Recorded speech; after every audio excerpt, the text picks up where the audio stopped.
Hello, my friends, and welcome to another Striker Break. Got some nice big things coming down the pipeline. How's everybody doing today?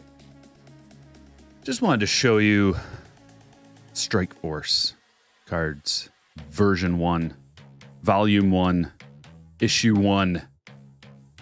The first ones. You're gonna see the base here first, right now. So there are, sorry, this is trying to get this all to work. All right. We've got a print run.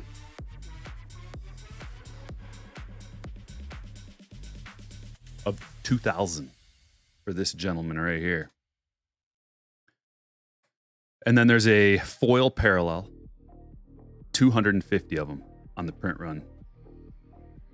Then we've got all 4 characters, current characters, image variations from the t-shirt design. So we got Jake the Bulldozer, Rockwell, Xavier Quantum Mitchell, Diego the Inferno Rodriguez, and Ryan Cannon Russo.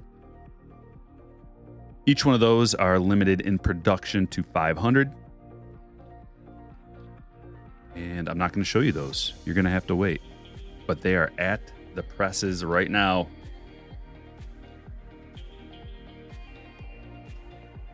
And we're going to begin very soon. I just want to give you a little sneak preview of those. That's what I've been working on real hard behind the scenes. And they are sweet. They're so sweet. The designs are awesome. The front and back, full different variations on the back. I'm not going to get into that a whole lot right now, but each player has a backstory and different attributes that they bring to the team that are fitting. And the old grizzled manager of the team is Striker. What's going on, everybody? I'm gonna have to take these off because I can't see the screen with them, but I wanted to just give you the vibe. Friday afternoon. We're doing a little afternoon delight today. We've got everything new, everything good. Jamie's going to the Denver card show Friday through Thursday. I hope this stays connected. I was having a bunch of issues keeping this camera right here connected, but it seems to be working right now, which is great. Derek, what's happening? Logan, I see you. How do you get in on the break? I'll give you a link. Right here. If you want to join the break, you got to become a member of the Patreon group, and you will get knighted the title Slammer. Pinned to the top. Every time I list a break, I send out a post to the Patreon members, the Slammers. And there's a link, comes right to your phone. You download the Patreon app on your phone. And you also get an email, so you don't have to do that, but the breaks sell out really fast. So it's best to have the Patreon app on your phone. It'll pop right up on there. You can hit the link, takes you to strikerbreaks.com. You buy in, bada bing, bada boom. That's about it. Love the hat. It is some kind of a fancy Central American sawgrass or something like that. Captain Chris, I appreciate the $5 super chat, my man. We're going live on many platforms simultaneously. Also, if you care to buy a baseball card from me, I've got everything updated and listed. Got a sale going on in the store right now. It'll be over tonight. Shoot me an offer. Everything has best offer on it. And if you want to buy one of those sweet Strike Force shirts, which are right here,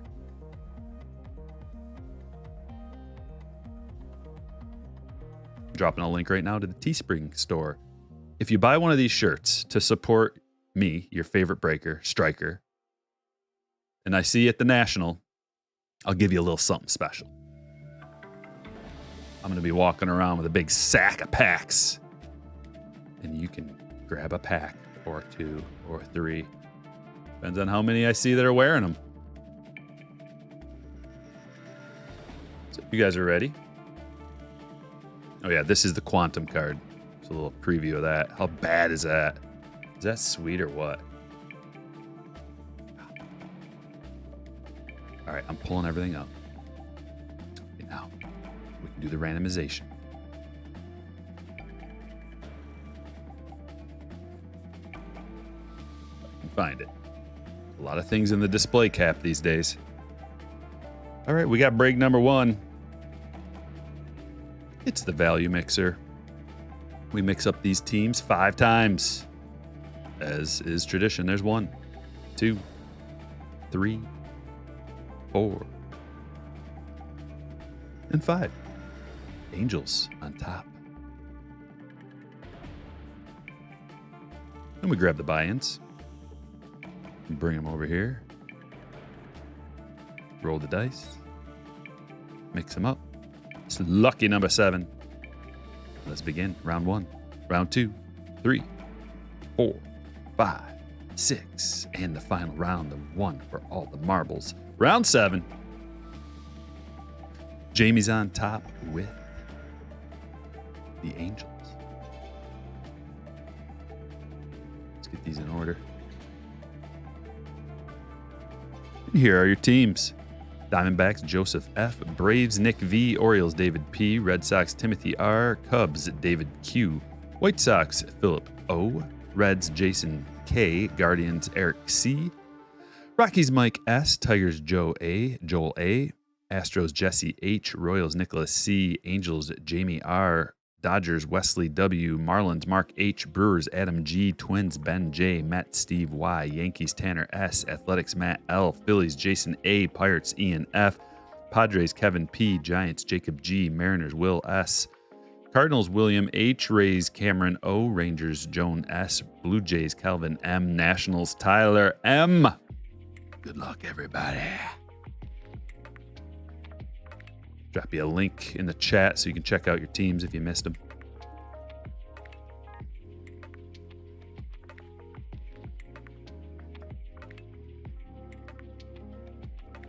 There it is. Live on Kick. Go check out Kick. Give me a sub. It's the new Twitch. Better than Twitch. Way better than Twitch.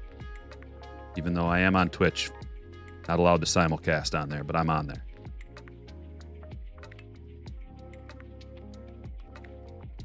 See how long it takes to get kicked off of that. Why don't we start with something a little bit different? We haven't done this in a while. Got a UK box.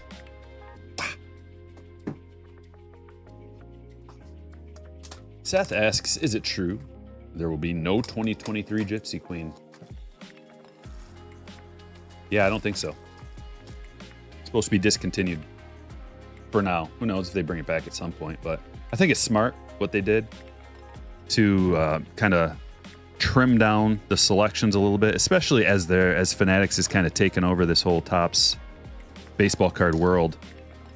You know, I can only imagine how overwhelming it can be with all these releases, one after another, no stop and no letdown. So let them figure it out. I like what they're doing. And, you know, the biggest controversy of the last few days, weeks, whatever, the biggest talking point, I guess it's the last few days, would be the memo that they sent out to all the card shops. I don't know if they sent it out to all the card shops. I'm just getting secondhand information from videos that I've seen. Neo Cards and Comics had a good one. Sports Card Radio had a big, long spiel about it. But I think it's good what they're doing. It's very, you know, adding a lot of rules and regulations. It's been the wild, wild west for too long. And I don't know about you guys, but every card shop, maybe one, you know, maybe I've been to one that isn't a dump, but there's a lot of card shops out there that are just dumps. They're gross. The people who own them, like these owners have been getting away with a lack of caring, I guess, laziness, dirty. These card shops are dirty. They're old, dingy. They smell. The inventory isn't taken care of properly. Cheap signage, cheap cash register point of sale systems.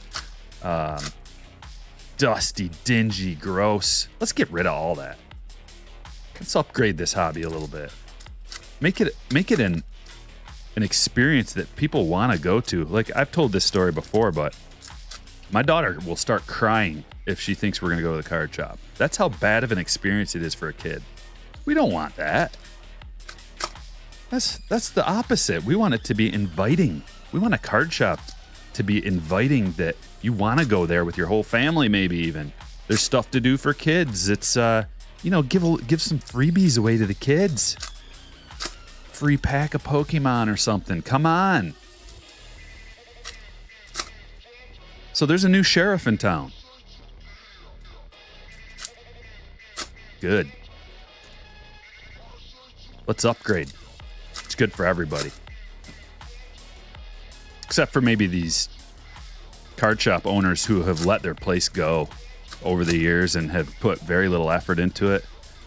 They just cash cow, bring in the good releases, flip them any way they want, selling them online, all this stuff. They're not allowed to sell, from what I read, if you're a card shop owner and you have that agreement with Topps, not allowed to sell your stuff dealer to dealer or online, or even do online breaks. They're separating the two things.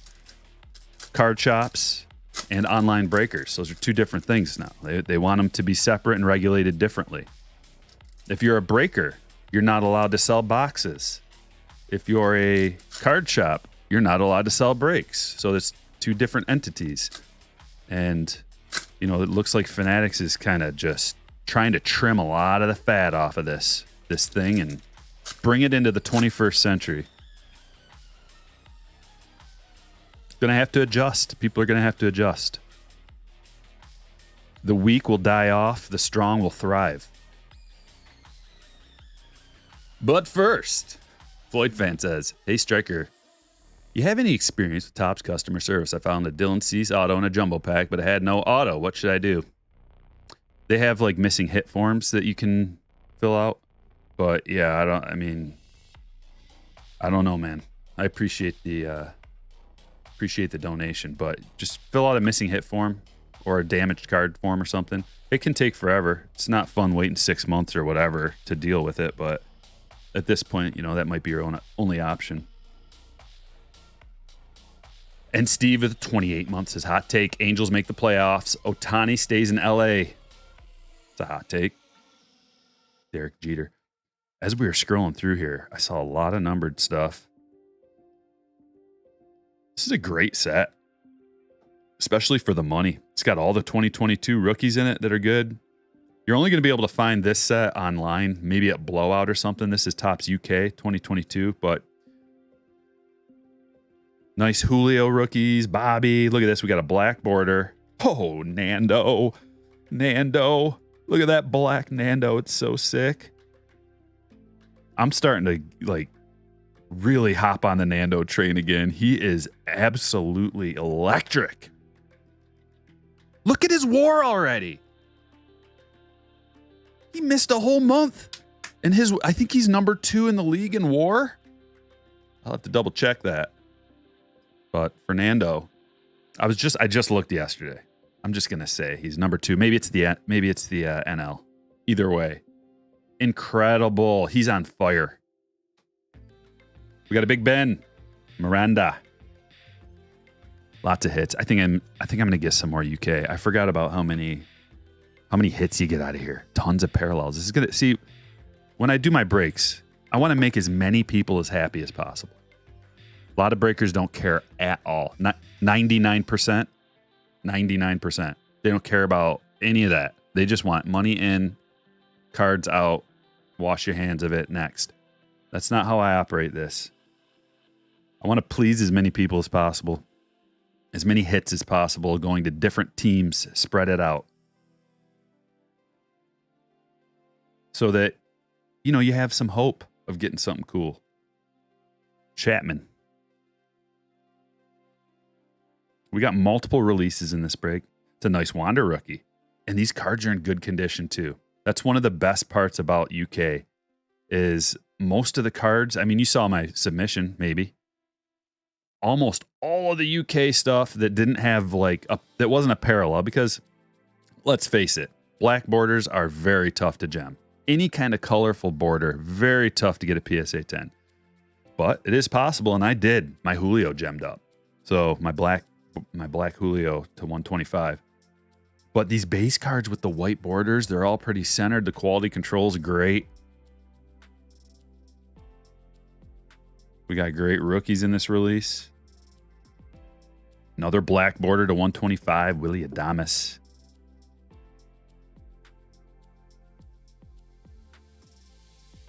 I was talking with Cubby today. So at the National, I'm rooming with my cousin and my buddy. We're getting all the details worked out. Decided we're going to fly. We were thinking about driving. We didn't really have it ironed out, but I've got an airport 30 minutes from me. Flint Bishop. It's about the same distance from him, too. So they have like, I don't know, 50 flights a day going from there to Chicago. It's a 1 hour and 15-minute flight. It's about a 6-hour drive. When you hop on the plane, Kyle Schwarber, by the way, you hop on the plane and then you land 15 minutes later in Chicago because of the time change. So it's only like 15 minutes has gone by. That sounds awfully sweet to me.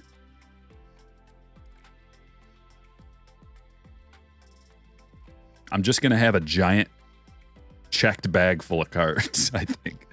I think that's just going to be the way to do it. I'll take the convenience over being able to haul a whole bunch of stuff. Here's the guy, Manoah. Okay, here's what any Blue Jays guys out there, any Blue Jays fans. First, Rippin' Vintage with a $4.99 donation. Best breaker ever. Happy Friday, man. Let's go 101 time. Thanks, Rippin' Vintage. I appreciate people that like vintage coming around to the channel because there's almost like this divide between vintage collectors and ultra modern collectors. And a lot of the vintage guys like to talk crap about the ultra modern guys. And I'm here to bridge the gap because I like everybody. So I like seeing people that collect vintage in here. You know, there's a lot of people that have YouTube channels I never see coming in the chat. I watch their videos about vintage stuff. They never come and, write a comment. They never come and say hi in the chat. And it's like, what? We can all work together and help build this thing.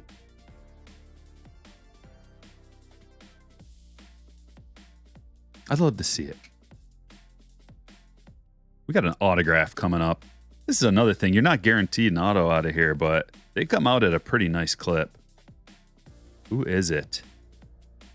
Miranda again. So we got a Miranda box. Is that a parallel? No. Kind of looks like a black parallel. But it's not.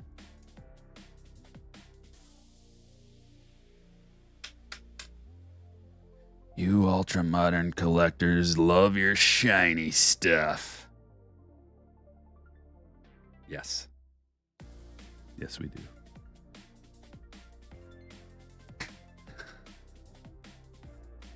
Most of my PC's vintage. Yeah, I mean, you can like both.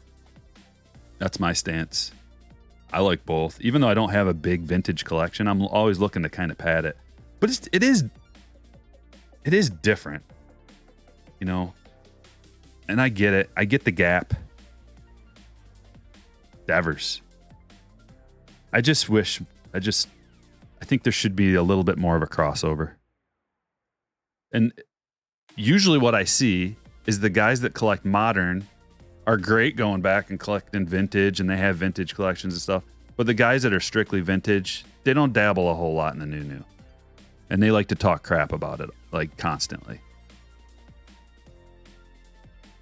Which is fine. I mean, it doesn't bother me at all, but it's just I can't wait to meet up with some bros up at the National, some vintage bros, and hang, because I want to learn more about it. I try, I watch videos and I look into things. I look up cards, see what the prices are. It is very expensive, but so is modern. Is that going to be it up on the stage? Look at that spread from one box. Ring. This Manoah is pretty low numbered. That's to 50. That's the lowest one. Usually you'll get like a gold or something in there too. But we got this one to 75, the light blue. But that's a nice haul for the price. I might have to... That kind of made me want to open some more. Not for my PC. Heritage, this is the value mixer. We got 2 mixers today. Make sure you hit the like button. Hang out for a while. Subscribe to the channel.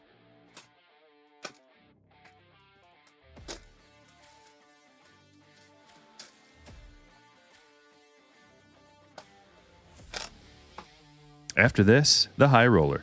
Chris Spear. You know what would be great? This is what would be great. If they actually gave you some like well-known players out of these buybacks. Wouldn't that be sweet? That'd be awesome.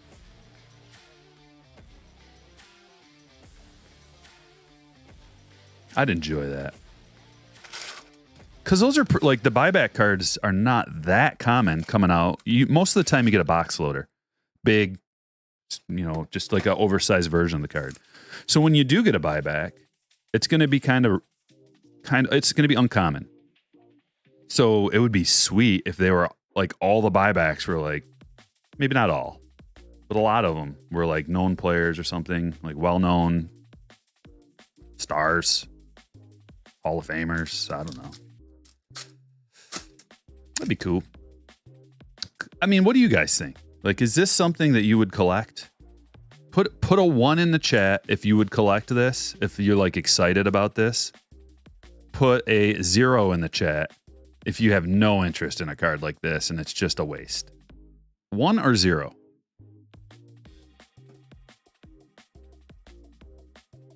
I'm going to sleeve it up just to make sure I keep track of it.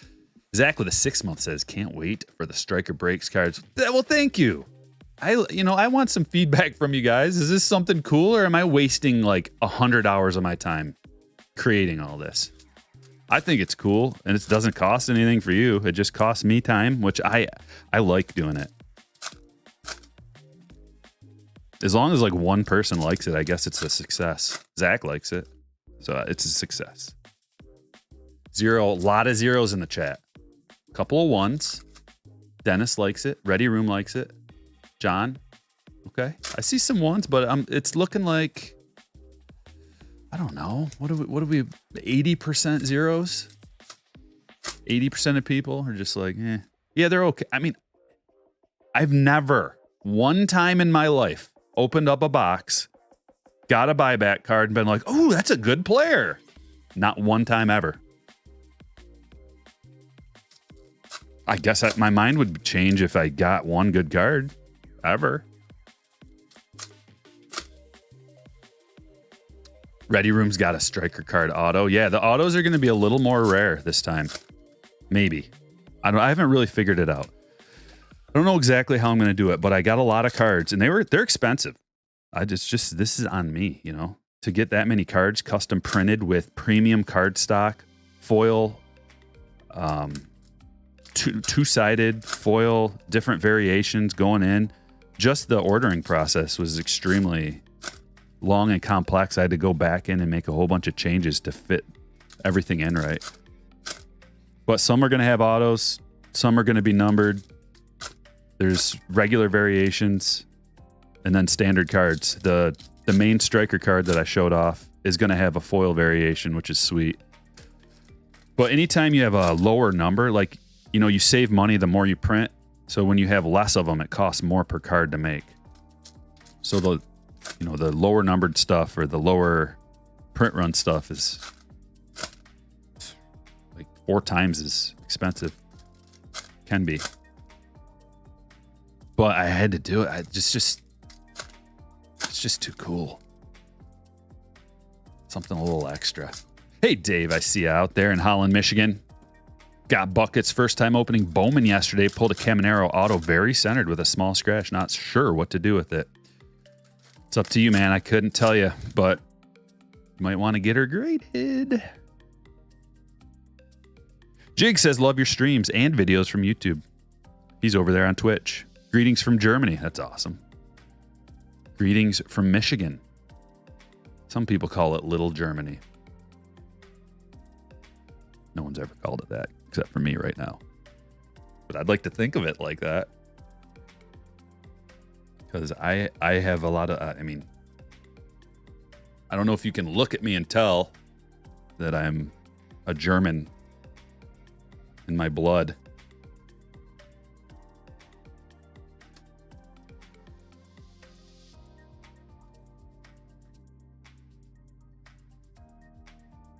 Me and Jig are probably distant relatives, and we don't even know it.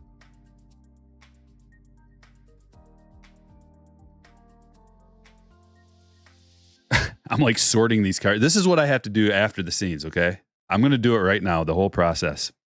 Behind the scenes. This is only step one. So step one, go through every card, pick out the rookies, because all the base doesn't get sorted. So it goes a little something like this. But that's not it. Afterwards, you got to go back through and pick out all the high number cards, which there's not that many, but you still got to go back through them all. Make sure you didn't miss anything like that. Bobby Performers. A sneak peek into the world of striker sorting. That's why Heritage sucks to rip. It's cool, but what am I doing here?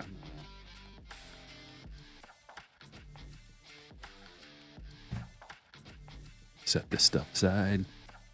One of the benefits of these buyback cards is that I don't have to make a custom piece of cardboard for shipping. That's a plus. All right, I'm not going to sort those out anymore. We're going to go a little bit quicker and get right to the Alex Bregman giving you a hat tip. Saying, don't look into it too much. Everybody was doing it. That's what that hat tip means. Everybody was doing it. Cardshells.com is the place you want to go to buy your protectors, top loaders, soft sleeves. This is a 75 point. It'll fit this card nicely. Look at this. Snug as a bug. And it's got UV protection on there as well. Okay, where are the parallels exactly? I don't see any yet.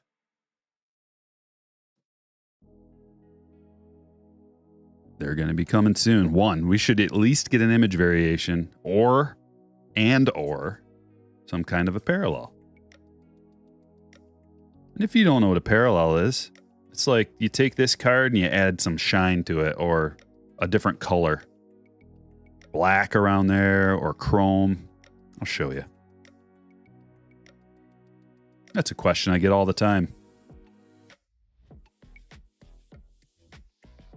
What's a parallel? Usually parallels are numbered, but not always. Like a refractor. That's a parallel. We may...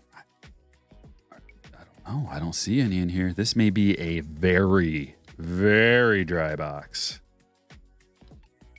She's dry as a desert. Oh! At the very end. Oh, it's just a black and white, too. Nate Charles Fisher. Black and white variation. Going to the White Sox. So that whole box. Let's compare. So that whole box. We get these two. Those are our only things of note. 2022 Topps UK.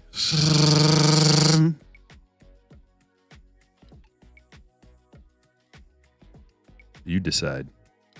It's your decision what to buy.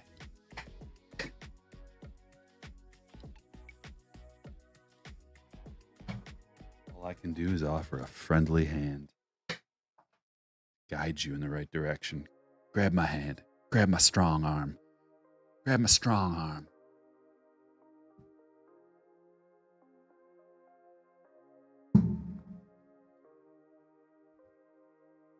Speaking of things you should buy,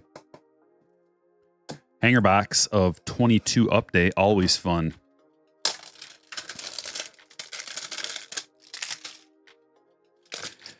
back in the good old days where there were standard short prints. Heritage can be so brutal. Yeah, it can. The good boxes are good. Not great. The bad boxes are very disappointing. But Heritage, man, they make a lot of it. So by the time Heritage High Number comes out, it'll be better. The odds will be a little better. You'll get some better stuff out of there probably. But the checklist might not be as good. Tough to say. What do we have in here? So we're scrolling through all these cards, looking for a Soto SP that may be hiding in this first little stack. But typically the SPs are flipped around. And one thing I found is when you get here and it's a red back like that, usually that's a bust. Colin Moran gold, bust. However, it's nice to see a gold. And they come out there pretty good. Chrome parallel, Mackenzie Gore. So we got two cards. Like, even though the names were busts, two parallels in a hanger box is awfully nice because the checklist is so good. Pujols, Paragon to the postseason. And then this. Then all of this.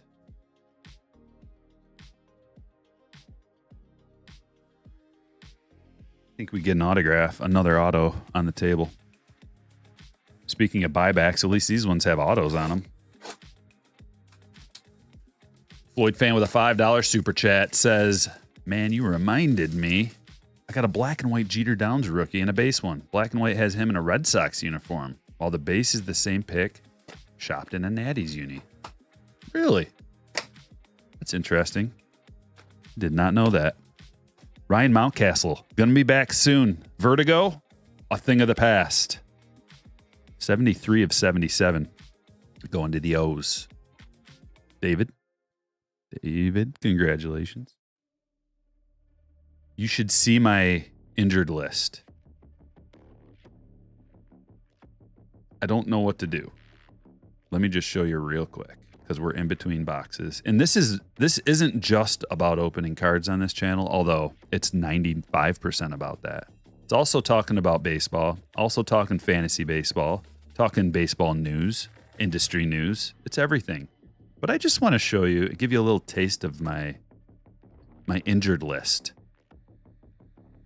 Brian Reynolds just went down. Ryan Mountcastle, Yordan Alvarez, and Chris Bryant. Look at the ownership. Like, they're all very nicely owned players. So I had to pick up Kerry Carpenter at 1%. Henry Davis finally hit a bomb, which is sweet. Matos, Jones, and Rooker. Look at like this makeshift ragtag group of no names. All right, back to the break. And I know what you're going to say. Every single one, everybody's got one guy who they're like, well, I mean, Henry Davis was the number one pick. I gave it to you. Well, Kerry Carpenter is the best player on the Tigers. I'll give it a fine. It's not saying much, but fine. Well, Luis Matos, he's been a big prospect for half a decade. Okay. Well, Nolan Jones, he's in Colorado and he's pumping out the home. All right. Trust me, I get it. That's why they're on my team. But I'm still going to call them no names because they are. At this point, they got to prove it. You got to make an all-star team before I give you before you're not a no name.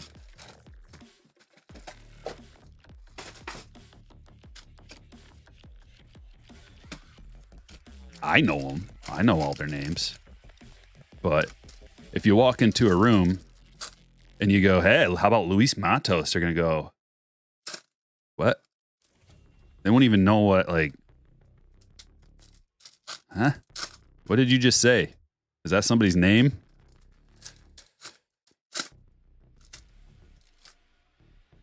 Dragon, what's up? Rooster, I see you. Julie, how's it going? Is Wong in here? Wong's here. Excellent. Is that a new avatar, Wong? Is that a black lab? It's so small on my screen. It's probably about like a centimeter, so I can't really see.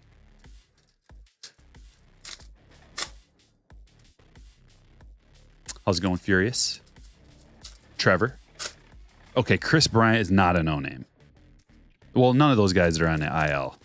Yordan, Bryant, Mountcastle, Reynolds. None of those guys are no names, but all the guys I had to pick up are. Put respect. I said he's the best player on the Tigers, but he's 1% owned. I'm ashamed to have a 1% owned guy on my team, but he's hitting 277 through 112 plate appearances. He's hitting 277 with 6 home runs and 13 ribeyes, 15 runs. Like, yeah, it's the best Tiger. But the other guys got to get on base to get counting stats. That's the thing I'm worried about with Carpenter. And I just picked him up to replace Brian Reynolds. It's not like he's a staple. All those guys are going to be gone as soon as my team gets back. I'm finally kicking it into high gear. Back-to-back weeks, huge wins. 9-1 and 10-0 last week. Do you believe those guys got 28 autos from a 23 Heritage? I thought it was a hanger. I thought it was a 2023 Series 2 hanger box. But if it was it Heritage, let's get that worked out before I respond. But do I believe it? I don't really know. I don't know whether I don't want to I didn't see any proof of it. I just heard it through the grapevine. Is it possible? Sure. Especially with this weird collation we've seen. We've seen things. Anytime you don't get an autograph in your guaranteed autograph box, or anytime you don't get a hit, let's say in Series 2 and you're supposed to, those hits are probably going into a different box. So there's probably boxes that have 2. And just remember all the heavy lumbers I got. So that makes me lean towards, yeah, maybe there is something like that going on. If I got that many heavy lumbers, there's some serious collation issues. It's possible. I'm not gonna call him a liar or anything. And I'm not really leaning towards I don't believe it at all. That's cool. Good for them, I guess. Hey, we just pulled the Drew Jones. Man, that last break when I was sorting the Diamondbacks, I think we did 2 whole hobby boxes and there wasn't even a paper Drew Jones. No paper or chrome Drew Joneses. Drew Joneses. Matt says, got a Bowman hobby the other day with 3 autos in it. Whoa. Jason missed another break. Hey, go ahead if you want in. If you're having trouble getting in, any slammers, send me a direct message, a DM on Patreon. And just say, hey, can you send me an advance notification for the next one? I'll get you in. But don't send me one if you just missed out on one break or something. Only if you haven't been able to get in lately, Here's a green paper. And it is Arenado. So these ones are pretty standard to 84. The 1 to 100 parallel that you get out of here, usually you get one of these and then 1 chrome prospect card. You can get an extra paper, and usually that'll be a prospect parallel, a paper prospect parallel. It's not often that you just get 2 different ones of the 1 to 100 checklist.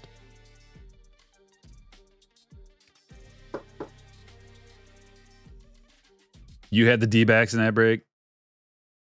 Well, there was 2. There was 2 breaks. So I don't remember what one it was.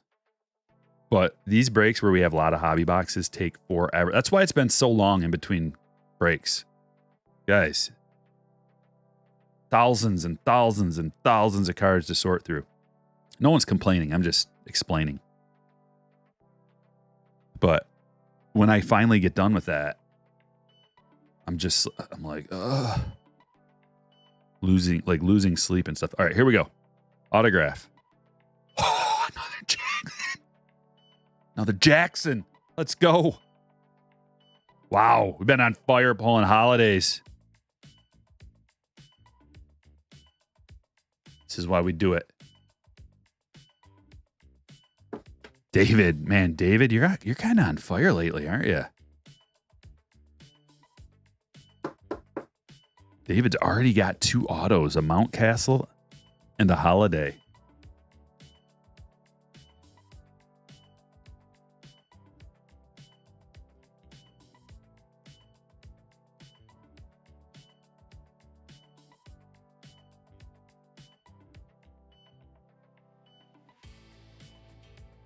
Lunar Glow.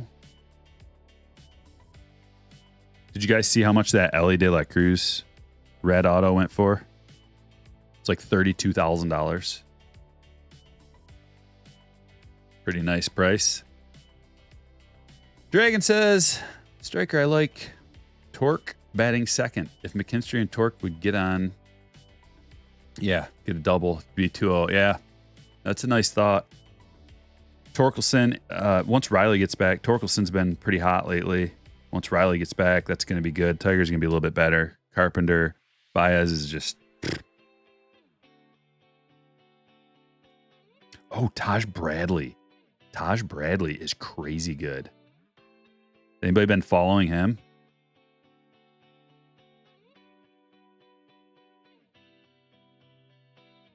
Spencer Jones. And a purple Ray Wave. Janelle to 250. That's a sick card. Going to the Guardians, Eric. Oh, while we're on Bowman. Glad I remembered this. So check out, I'm going to drop you a link to this website. My friend Cubby made this website, and it's amazing. If you're into Bowman cards or prospects or whatever, this is the sweetest aggregate site. ProspectHotList.com. You can go to the hot lists. Let me just pull. Well, we're in the middle of a thing, but you can go to the hot lists, and it'll tell you 1 day, 7 day, 14 day, 30 day, like who's the hottest minor league player. And then it also, you can go to Bowman releases. So if you go to Bowman releases and you want to search by hitter, he has all the way back to 2019 Bowman draft. So 1, 2, 3, 4, 5, 6, 7, 8, 9, 10, 11, like the last 11 Bowman releases. All the prospects that are in those releases, you can sort by how they're doing. Like all the different stats, home runs, RBIs, like everything you can think of. And it says how old they are, what level they're at, how they are compared to the other age groups in their level. Like everything you can think of, it's all at your fingertips. You can sort it easily. It's the best resource that you can, that is available right now, and it's free. He just added a donate button. So if you use this, which like there's a lot of traction on the website, consider sending him a little donation for his countless hours he's put building this website. Check it out, prospecthotlist.com.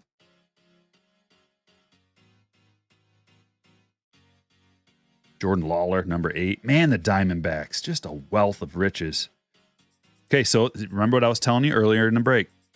So this is the prospect one, numbered BP27, and this is the regular 1 to 100 checklist. So this is like one or the other is the bonus.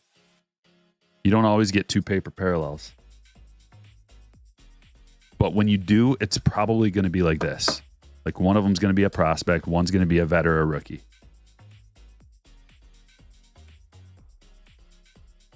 There is some value to be had on some of these prospects too. When I was listing my Bowman stuff that I just got back from PSA, trying to figure out prices.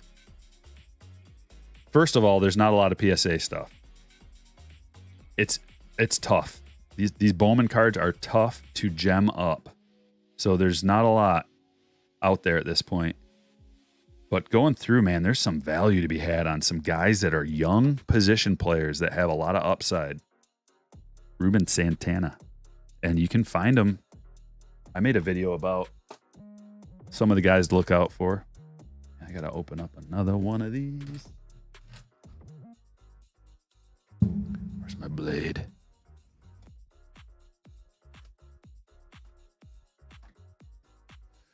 Eric, welcome.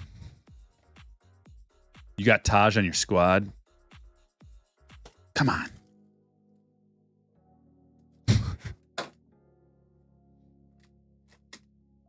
Let's Talk Wax, yeah, does some good prospect stuff too. Yep. JB, afternoon. Tony, what's up?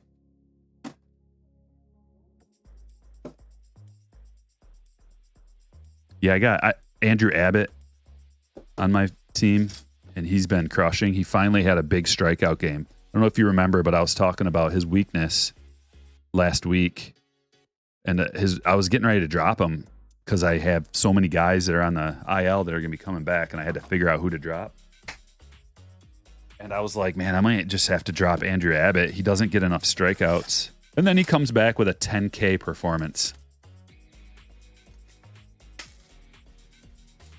Who's going to fade out Taj?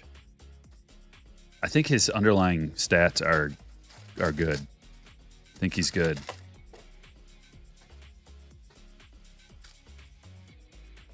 What do you think about Harry Ford? I'm waiting. I'm excited to see him come up because he was in the WBC and he was their best player.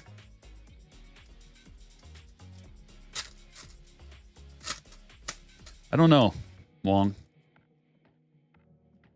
Cowboy hat's back for just this special occasion of showing off the new card. Let me grab it.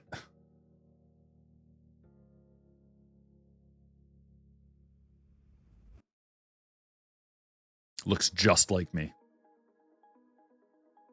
I need some kind of a shirt like that. I don't even know what kind of shirt that is, but I need something like that to complete the look. And I have a pair of sunglasses that'll kind of match that, but oh, that's nice. Josh Young.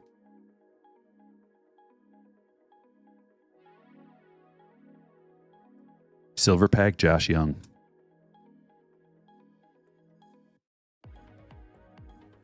I'm top loading it. Rookie of the year. And we're off. We're off into Series 2. You guys, I've got a pretty good gut when it comes to wax. Series 2, while they did make a lot of it, Corbin Carroll is special. There's not a lot of players that come out that immediately are amazing. Some have ups and downs, highs and lows, peaks and valleys. But he looks like the real deal. It's going to take some more time. You need a lot of ABs for your sample size to start panning out, which is why, like, he is expensive. His stuff is expensive, but it's not. I think it's got plenty of upward trajectory that it could still. I mean, plenty.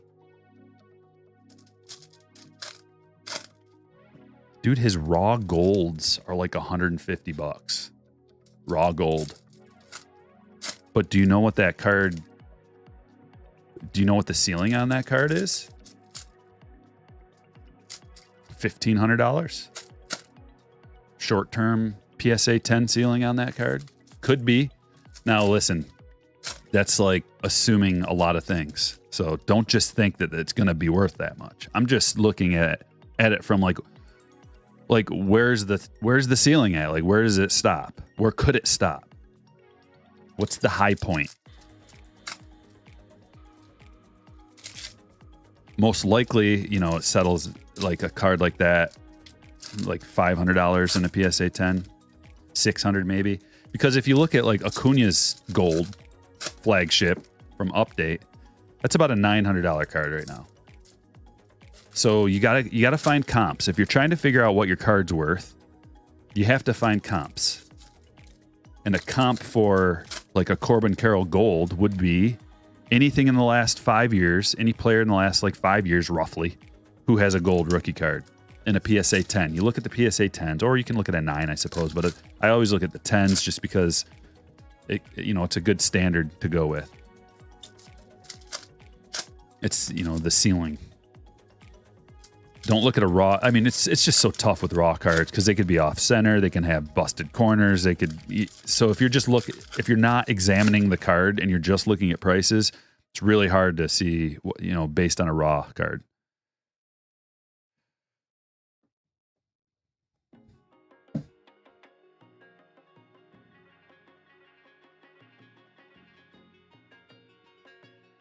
Oh, thanks, Justin.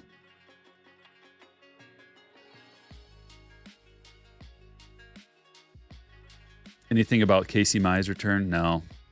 Yeah, I can, Trevor. I can imagine if Corbin wins Rookie of the Year and MVP and maybe World Series MVP or like, you know, NLCS MVP or some kind of like accolade in the playoffs too, because he's not single-handedly,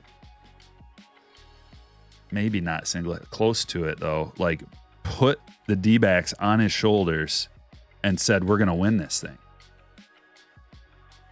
He's a charismatic character in the game. He's a good-looking guy. He's got the speed. He's got the long ball. He can play D. He's got the flow. He's well-spoken.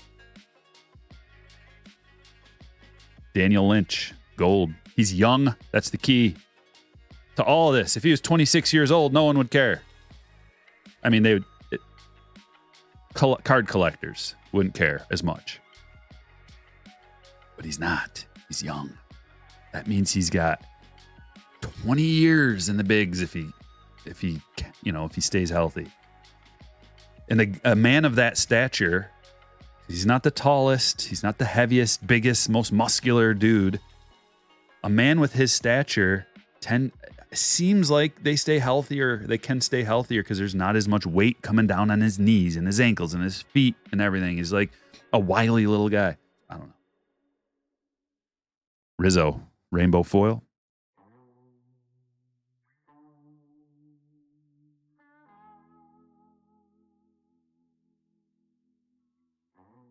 I'm starting to look forward to Topps Chrome more and more.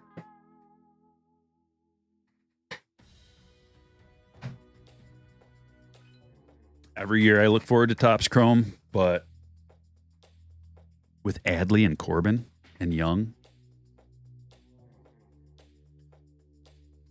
just Adley and Corbin. All you need is one, but having two is especially good. Because just remember what happened last year. It was a disaster. Topps Chrome, and they only had Wander. So they had one. Wander's great and awesome. That's at least you have one, right? One superstar. That's what I'm talking about. Young superstar. Ryan Nelson. That's an advanced stats. To 300. Look at all those advanced stats.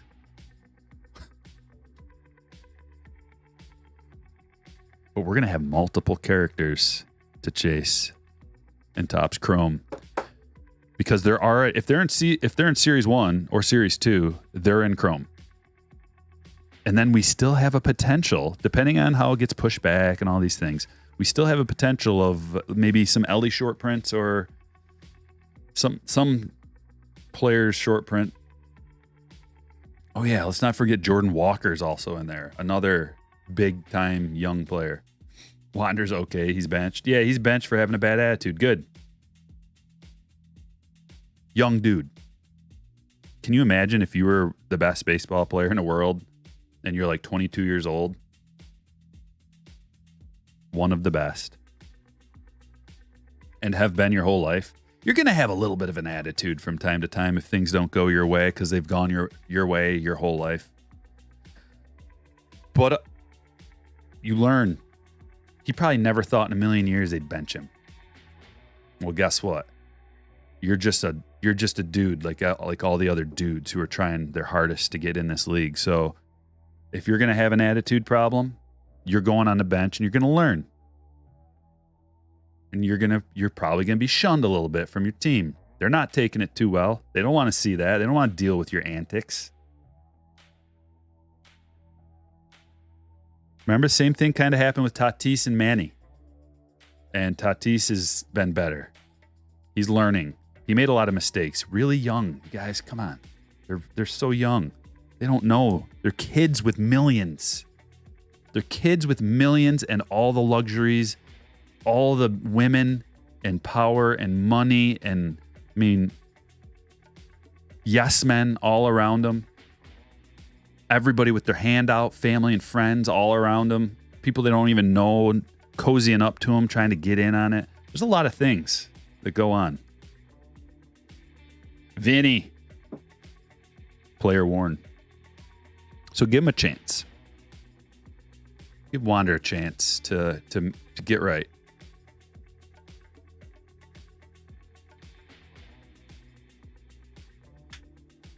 You know, you can say the same thing about Khalil Watson.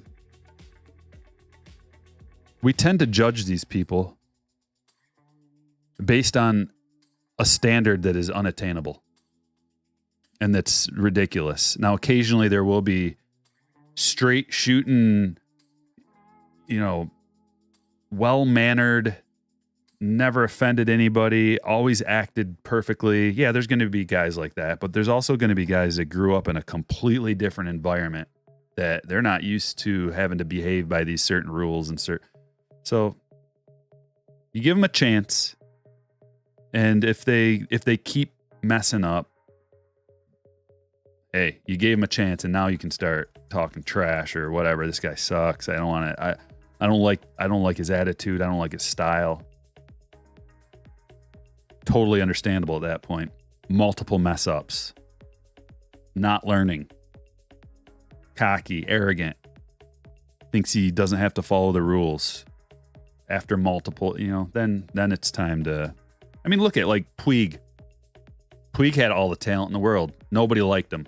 Everybody hated him. He's gone. He could probably still play in the bigs. He gone. Mike Trout.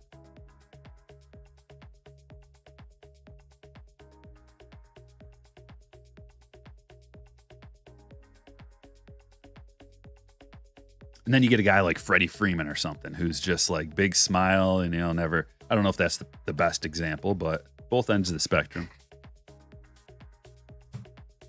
Mike Trout, you know, Ohtani, something like that. Just big smile, never had a bad word to say, never got in trouble with his team. Always doing the right thing at the right time. Yeah, you want everybody to be like that, but it's not going to happen. Got to have a villain along the way, too. I watch quite a bit of poker online, and I find myself really disliking certain characters, and that's why I watch. I have very little interest watching a table full of like really kind and courteous gentlemen. Nope, I want to watch the bad guy get beat.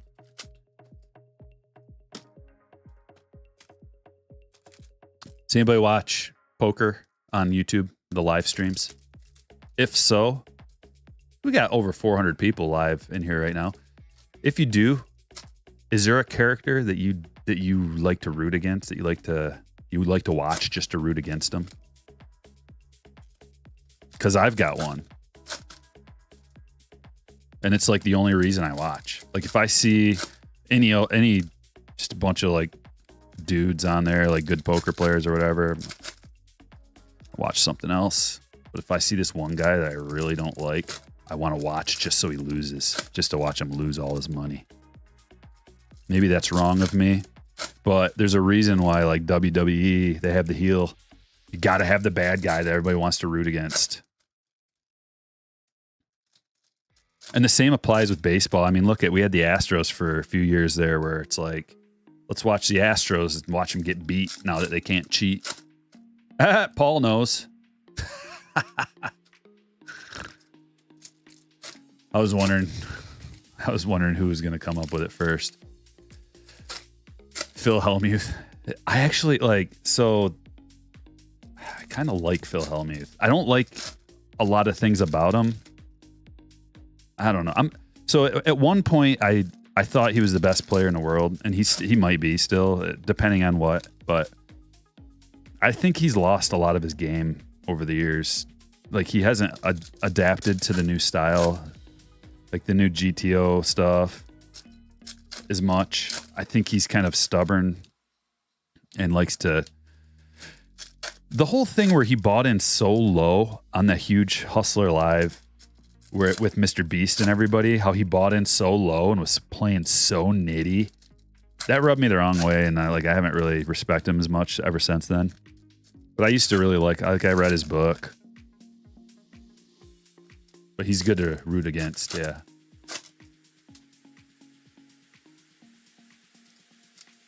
Thanks, your gal. You'd rather watch guys like Helmuth, Mattisau, Tony G than the robots who take 30 seconds. I hate watching the dudes, especially when they're just Hollywooding. Like they're just sitting there taking forever and Hollywooding. It's like, and they know what they're gonna do. There's a time and a place for it. Taking your time, obviously. Especially when there's a ton of money on the table, when you're really trying to figure it out. But when your decision has been made and it's pretty like a standard like all-in call situation or whatever. I mean, do you really have to take 5 minutes getting your camera time? Chorrillo. All right, guys, we got... Dude, this product has exploded in price. I so regret... This is one of the regrets. When Ellie got called up, when Ellie got called up, I was like, dude, I should just buy cases of this right now. Because it was $2.25 or something a box. And then I was like, nah, it's not going to go up that. Now it's all the way up to $3.25. It's gone up $100, or maybe it's $3.50. It's gone up $100 in just a matter of, like a few weeks, a couple weeks. Jordan Walker. That's a sweet card. Invicta. Thick. Yeah, I like watching bluffs get cracked too. Super chat? Oh, sorry, I missed it. I do not see it. Oh, there we go. Trucking with Jeter with a $9.99 super chat says, "Are you ready to see the hottest matchup between the Braves and Reds tonight?" Oh yeah. Those are two of the best teams to watch. The funnest, most exciting teams to watch right there. Braves and Reds. You add Orioles in there as another super team that I love watching. Who else? Fran Aldui to $2.99 Speckle. Who else do I like watching the Red Sox. Justin Turner's on fire lately, which is kind of wild. I thought he'd be washed. I don't know about you guys, but I kind of thought Justin Turner, this was going to be kind of his wind down to his career. But he's seeing the ball real well right now. Angels. Almost like must-see TV when Ohtani's pitching especially. Ryan, I appreciate your $2 super chat, sticker chat. Thank you. Acuna MVP. Yeah. It's looking that way. Although, man, Carroll.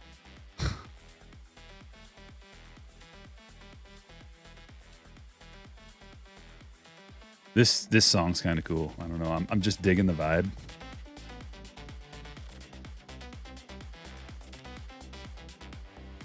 Garrett Mitchell, Atomic.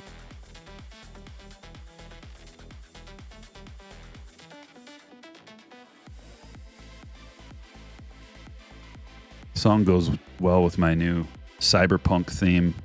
I'm gonna be changing the theme of the whole thing here soon. I like to keep things fresh. Change up the vibe, change up the background, change up everything. So with the new Strike Force cards, it's gonna be changing some scenery up. Manny Machado, keeping it fresh. That's what it is. That's what it's all about, is putting effort into things. Putting your mind towards a goal and trying to achieve that goal, whether it be something small or large. That's kind of the difference between people that are successful and people that aren't, is having a goal. It's real simple. You don't have to be the smartest. You don't have to be the best looking. You don't have to be the strongest. You don't have to have all the hookups in the world. You just have to have a goal. And it doesn't have to be huge. It can be something as simple as, I want to have a family, or I want to mow the lawn today. Like, Or it could be, I want to be the greatest, whatever. But when you put your mind on it and think about it, like, I want to do this, you can do anything. If you believe you can achieve. So true. Just purple. Bayo to 250.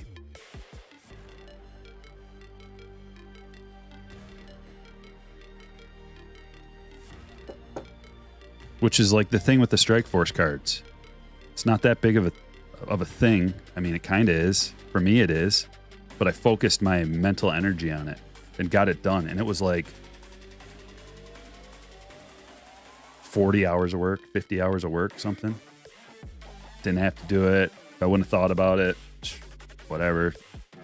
Could just do the same thing day in, day out, be successful. But I want to branch out a little bit. Do some interesting, unique things. Haven't been done before, especially as a breaker.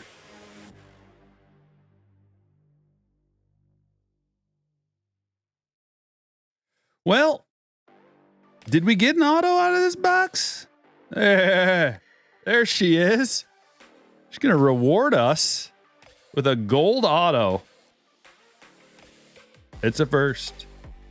Dari Lorenzo, 25 of 50, gold first auto. It almost doesn't matter who it is when you get a gold first auto. It's gonna have some good value. And this one is going to the Houston Astros, Jesse. Really glad we got the auto out of there. These boxes have gotten expensive.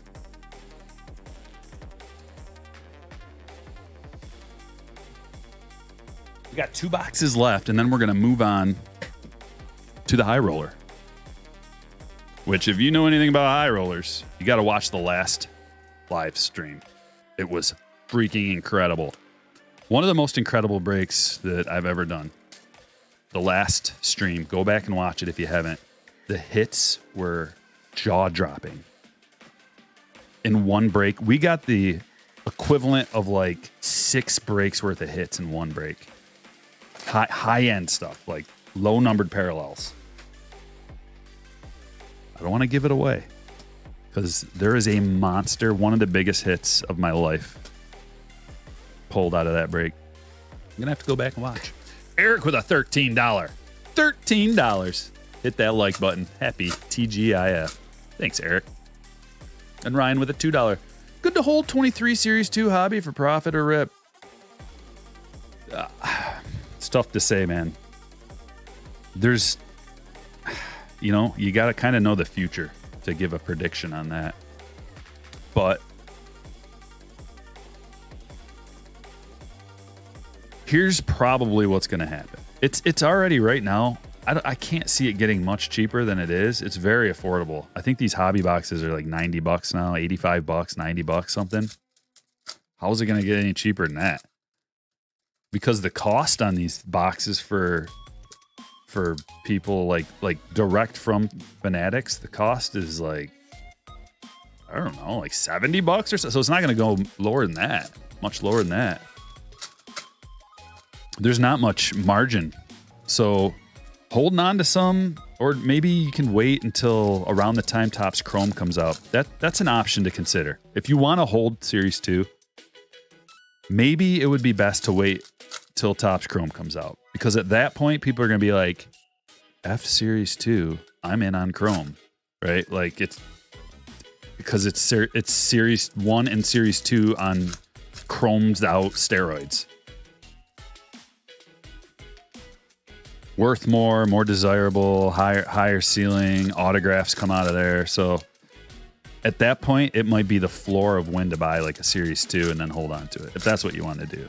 I don't know that there's going to be any kind of huge increase unless, like, Corbin is the kind of guy, the kind of player who can drive a product to appreciate pretty significantly. Another thing to consider is you know, I don't know that this is a fact or anything, but I've heard it on other videos. Other people talking about companies like Dave and Adams and Blowout and Steel City and stuff having reduced allocations, with the Fanatics model seeming to be more of a direct-to-consumer approach. So if they're going to cut out some of these big companies from future releases a little bit more, then it might be good to stash some stuff. Because if they're not going to have it, they're not going to be able to offer. They're not going to be able to offer the stuff at discounted prices or low prices because they buy it in such quantity that I would assume they would get it at a better price. Maybe they don't. But if they're going to have more limited allocations, then that would mean that they're not going to be able to probably offer, you know, they're going to want to hold on to their inventory a little bit more and sell it for as much as they can get it for. So that's, I don't know, that's just something to consider. Like if you can't get it through them for a good price, maybe they start holding on to stuff and prices go up. I don't really know. I'm just speculating, talking it out. Julie loved the break the other day. Yeah, that was a fun one. Hit that like if you haven't yet. Please subscribe to the channel if you're new. Hundreds of thousands of people watch the channel that aren't subscribed. Last 90 days, 200,000+ people watch the channel. And I only have 38,000 subscribers. So I'd greatly appreciate your subscription. And I hope I can earn it. I don't want a freebie. I'll earn it. Although it is free to subscribe to the channel. You just hit one button. Turn this down a little bit. Getting a little loud. All right, another Series 2 box. And then we'll finish up with Sapphire and then on to the big boy. High roller. Got some Bowman Sapphire to open. Co-patch to 2023. I didn't really see anything in the chat, but back to the topic at hand in the industry. All of the rules and stipulations coming down. What do you guys think about that? Oh, back to back. We got Kopech and a rainbow foil Walker. Does anybody have any thoughts? Put it in the chat. If you even know what I'm talking about. How the hobby shops aren't allowed probably to do the dealer to dealer or selling online, not allowed to do breaks, have to get a point of sale system, have to clean up their stores, have to all that stuff. Have to have like trade nights and have to be open for 40+ hours a week. Oh, this is a good one. Francisco Alvarez with a pinstripe on there, blue pinstripe. Rookie.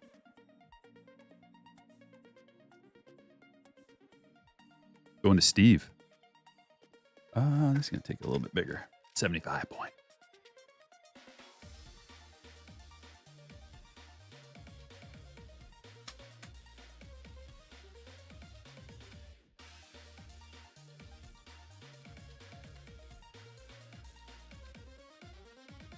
Topps Gallery 2022 Blaster Box, $17. Good deal. Yep. I prefer the mega boxes.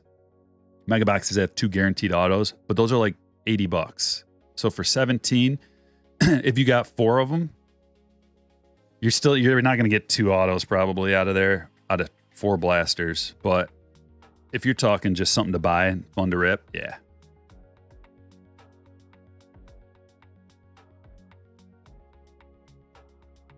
Good checklist. That's the key. Really good checklist. That's the key to the whole thing, guys. The checklist. You have to have good players coming out of there or you're going to be disappointed with your opening. And not just good players, good rookies. Jazz. Rookies that you want to collect. Figure out who you want to get. You might not know who the rookies are and what release they come out of, but you're going to have to put in the work and go look. Type in a search on Google. 2022 Topps Gallery checklist, for example. There's Randy, Legends of the Game.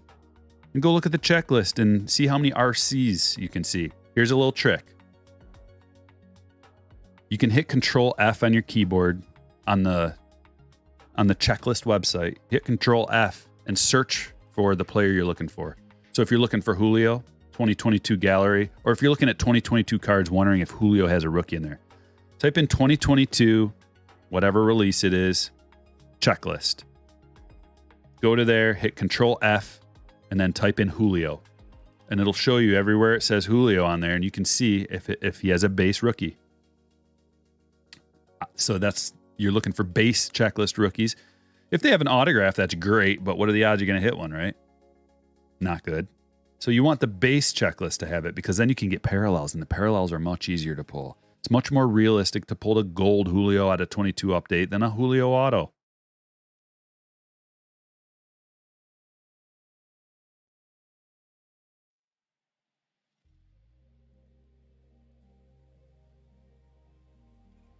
Tronos, another, man, I'm telling you, advanced stats are coming out of hobby boxes like crazy.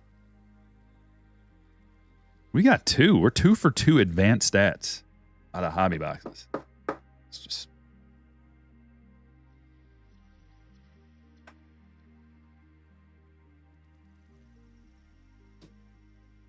not my favorite parallel, but it is. So, I mean, if you get an advanced stats Corbin Carroll, that card's gonna be worth hundreds of dollars.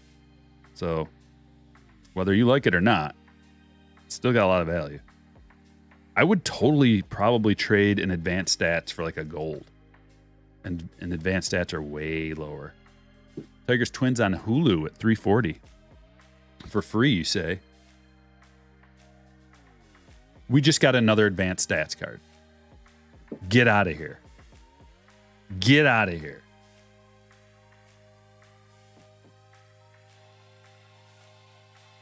This bizarro world again. Anthony Rizzo. What? This world is so weird. Start talking about something and then it's just like, haha, here's another. It's like a wink from God.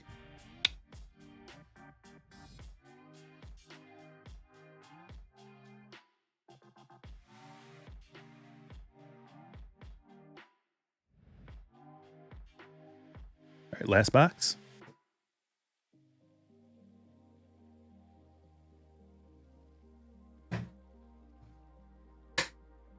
Right here. Little sample of Sapphire. Looking to get a Kelnick auto, really. It's kind of the point of doing this. What about a vintage stock, Corbin? Very valuable. You're going to want to get your Corbin Carroll parallels graded. Did you hear about the Heritage Hot Boxes with all the autos? Yeah, we talked about it a little bit earlier. That's awesome. Well, I don't know if it's awesome. I kind of like if that's really a thing that they did on purpose, it's awesome.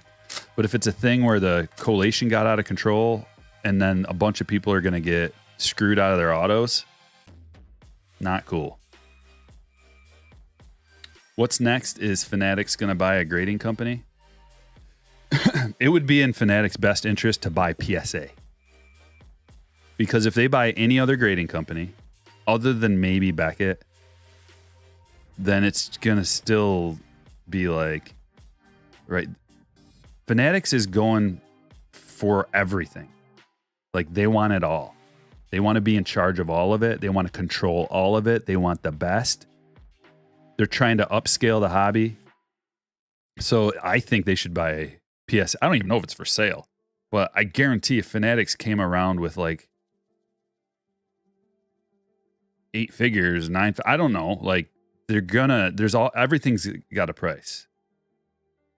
I haven't heard, just to be clear, I haven't heard any rumors about that. No, I have never heard anybody even say that. But if I was in charge of Fanatics and I wanted to have the best, most reputable, highest quality, highest end brand that everybody knows about, I wouldn't go buy like SGC, and no offense to SGC or anything like that, but I'd be like, PSA, you and me, let's go. Team up, either team up or, well, I'm going to buy you. Lord knows Ruben does not have a problem raising money. What's the price is what I would say. They want it all. They want to get PSA. If they start their own grading company up, I don't know. I don't know.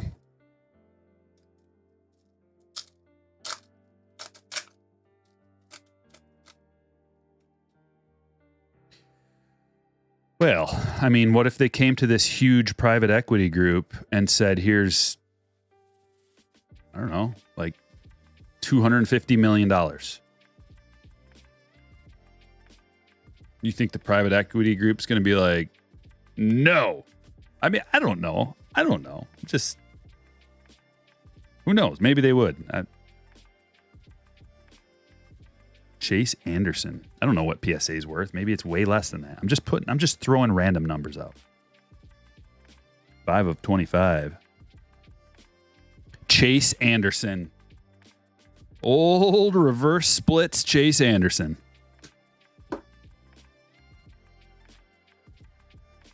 Gonna have to get into some new stands. Why do I have so? Oh yeah, the balls. I used my stands for the baseballs in the back. This is not very efficient. So we're gonna double stack. Ding ding. SGC. Who really cares about SGC, Mark? Does anybody really care? Like, Fanatics owns SGC. Nobody really wants SGC slabs. I mean, you could make a case that vintage looks great in SGC, and I'd be like, okay, I'll pass. Me and like 90%, I don't know, a lot of other people. I've never sent a card away to any other company, and I probably never will, even if it's dirt cheap. Oh, it's only $8 to send your card away. Go ahead. What you want? You want like 60% of the value of your card? So what if it's $8? I'll spend the 15 and have 40% more equity in my card because of it.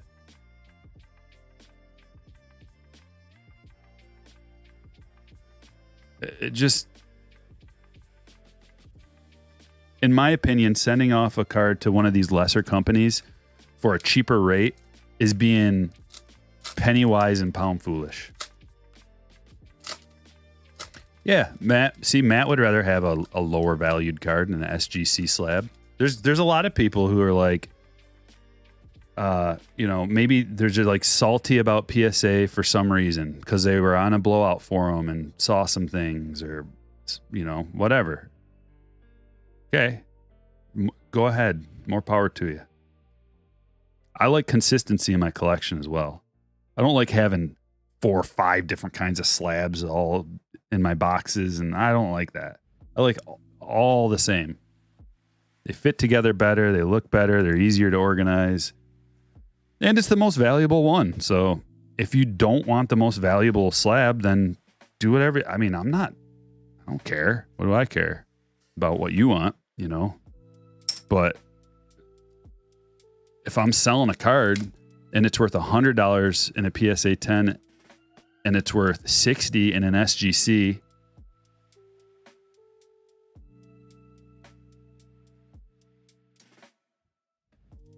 there's nothing else that needs to be said.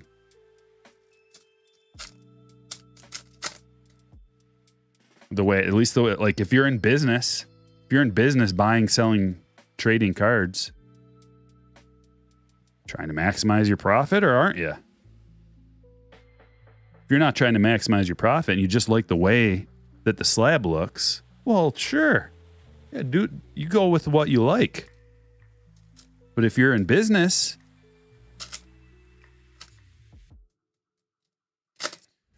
$700 million Red Sox King. Okay. Wow, that's a lot. Holy smokes.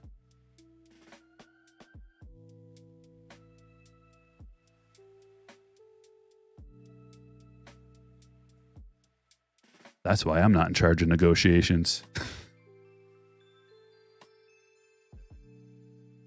All right, that's it. Let's look at number 1, Chase Anderson /25. We've also got James Caprillion autograph. Not numbered, but it is a Sapphire rookie auto. Anthony Rizzo advanced stats /300. Chirinos advanced stats. Nelson advanced stats. Look at those. Look at those pretty maids all in a row. Pasquantino. Alvarez rookie pinstripe. Lorenzo /50. Bayo /250. Machado /499. Aduli /299. Perez /499. Ruben Santana Atomic. Josh Young Silver Pack. Janelle /250. Jackson Holiday Chrome on-card auto. We also got a Ryan Mountcastle buyback. Arenado /399. Bregman relic. Black and white image variation, or black and white variation of Nate Fisher. Miranda auto. Manoah /50. Schwarber /99. Adames /125. Miranda /99. Tatis /125. And Devers /75. Break number 2 begins in just a moment. Stick around. Make sure you don't go anywhere. Or if you want to go somewhere, just be on your phone.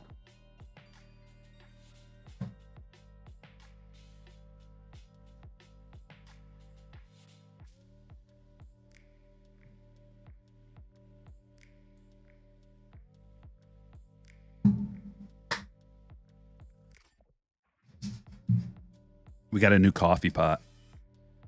The last coffee pot we bought. So this is one of those things. It's like a bed or a pair of shoes. Something that you use all the time, every day. Whoa. You want something that works. You want something that's comfortable. Our last coffee pot we bought, my wife bought, was such a piece of junk. Every single time you poured out of it, it would flow out of the sides and just make a huge mess all over the place. Not to mention the fact that the coffee grounds would overflow over the top and get into the coffee. That's number 2. Number 3, it would, there's just all kinds of things wrong with it. Mike, 10 gifted. You're the man. Thank you very much. If you just got a green highlight, that's from Mike. Let him know you appreciate him and that he's a good guy. All right, I'm pulling up the spreadsheet and we can get to mixing. The nooner high roller, the Friday afternoon high roller. And we're good.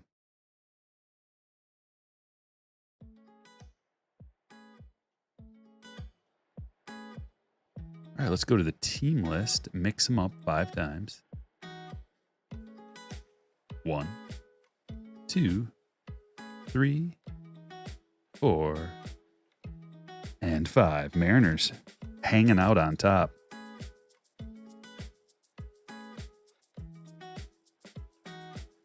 Now we grab the buy-ins and head over here. Do a new one of these. Slap them down. A noon HR. Roll the dice. 4. We begin. Round 1, 2, 3. And I pause till now. 4. Arno's up on top.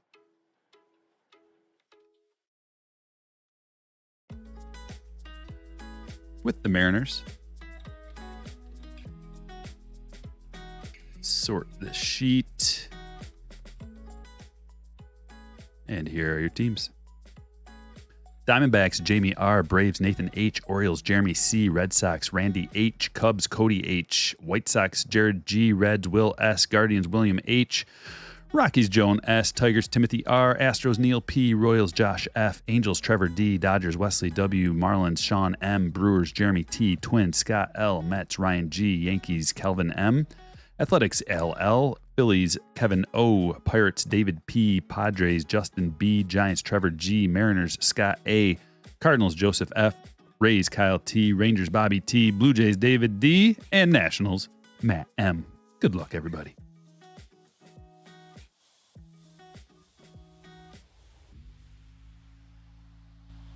Drop you a little link here.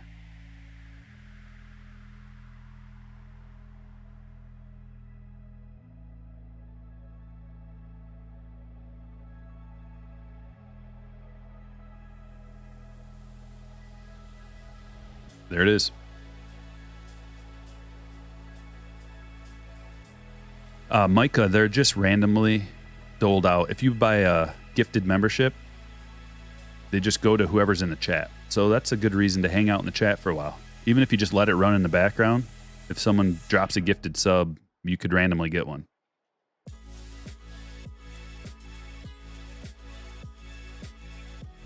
Before we start, I want to show you this website again because this is a game changer. Prospect Hot List. My friend made this site and it's awesome. So this is the hardest part about Bowman, knowing what year and what release has what players. So you can go over here to the Bowman releases, go to hitters if that's what you want to look at. You can look at the whole season for their stats or last season or whatever you want, and then go to the release. Let's say like 2022 Bowman. View data. Boom. These are their season stats from all the players that are in 2022 Bowman. You can sort them by height, weight, age, level differential, age differential, OPS, like everything that you possibly could imagine. Let's sort by OPS. Who's the best player? Oh, surprise, surprise. Matt McClain and Ellie De La Cruz, right? James Woods down there, highest OPS. Like, what do you want to sort? Hits? Who's got the most hits? Guess what? Matt McClain. So, just an amazing resource, prospecthotlist.com. And don't forget, if you use the site, which I use it quite a bit, just go to donate. Drop him a couple bucks. It's free. A lot of his time and effort went into this.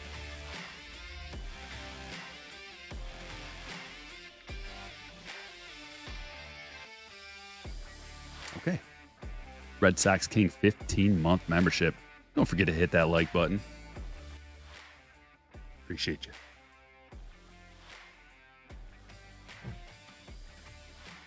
Start with the Series 2. Okay, so this break's a little bit different than the last one. We're adding a 2020 Bowman Hobby box. We upgraded to a Jumbo 2023. We added a Bowman Sapphire box. We added a Topps Chrome Update box. We added a Topps Chrome Black box.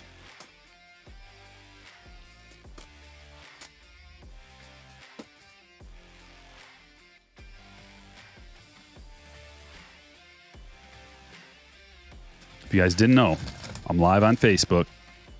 Also, shoot me a friend request if you feel like it. Also live on Kick. Check out Kick. It's a new streaming platform. They actually give their creators a bigger cut of the money, which is nice. Rumble. Have you ever heard of Rumble? I'm on there too. Trying to spread it around to a whole bunch of different platforms. I think it helps the hobby in general. Spreading out, like, people don't even know about, like, that people are ripping baseball cards or that what a break is. So to like put this in front of a huge group of people potentially that have no idea what it is, get them into the hobby. The more people in the hobby, the more they're buying and selling, more transactions is good for everybody. Albies, Murray, Piazza, and Xander. Think about it. Think about growing up before the internet and you collected cards. You better hope that like one of your friends or cousins collects cards too, or else it might be a lonely experience. It's just so much better when people that you know are also collecting. You have something to talk about. You have something to do. Show off your cards. Trade cards. You know, maybe your buddy likes a certain player and you like a different player. You can get trades going. It's just so nice knowing people that are in the hobby, and I think expanding to other platforms, getting the word out there to other people is important. So give me a sub on one of these other sites.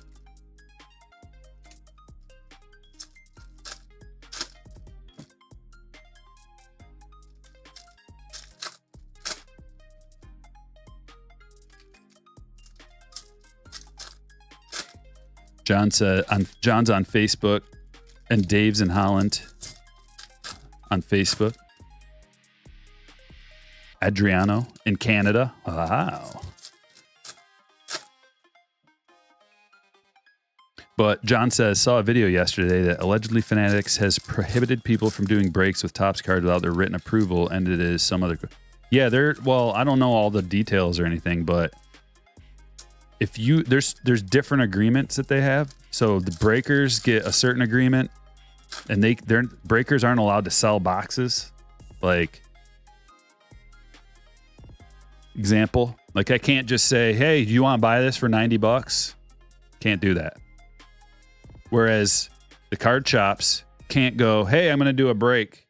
It's two different things, right? And I think that's good. I get it. Separate it. Different agreements, you can do different things. You can't do some things, you can't do other things. They're trying to, like regulate the wild, wild west, and the new sheriff's in town. And think about it. Think about it in those terms. In the wild, wild west, it's lawlessness, and the general population wants a sheriff to come in and regulate things because there's a group of people that are getting away with murder. So when the sheriff comes in, things get legit. And that's what's going on here. They're starting to regulate the Wild West. And that's good because there's a lot of sleazy, shady people out there involved in this whole game. So if we can weed those people out and have it be better, I'm all about it. Got to get some Twitch emotes. Yeah, John.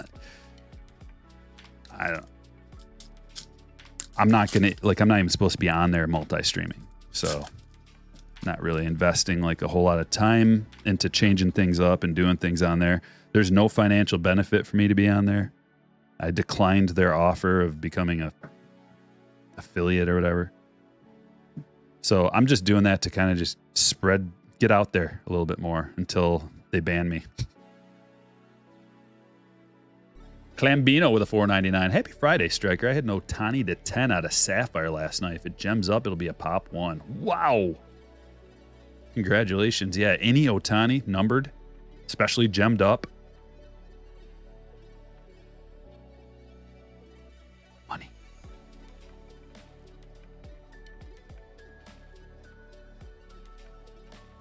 We're getting those Friday vibes coming in. High roller here. We're looking for some absolute heat. How about our first parallel coming right now? Superstar Talk with Mike Trout and Vladdy.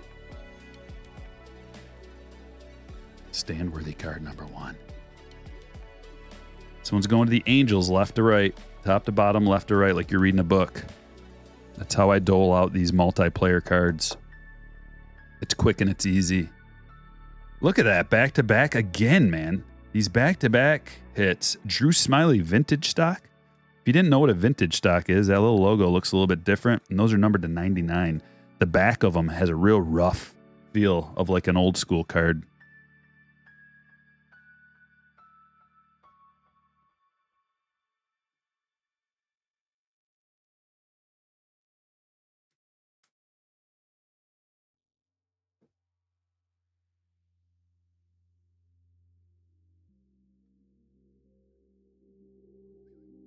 Will Smith, gold. 3 numbered cards already out of this hobby box. This is one of those kind of boxes. Ceiling box, maybe? Let's see if we get an auto out of here.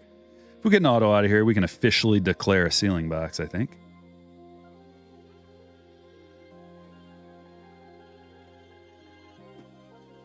Rainbow foil. Ford Proctor. Such a funny name. Ford Proctor. It sounds like a name of a company.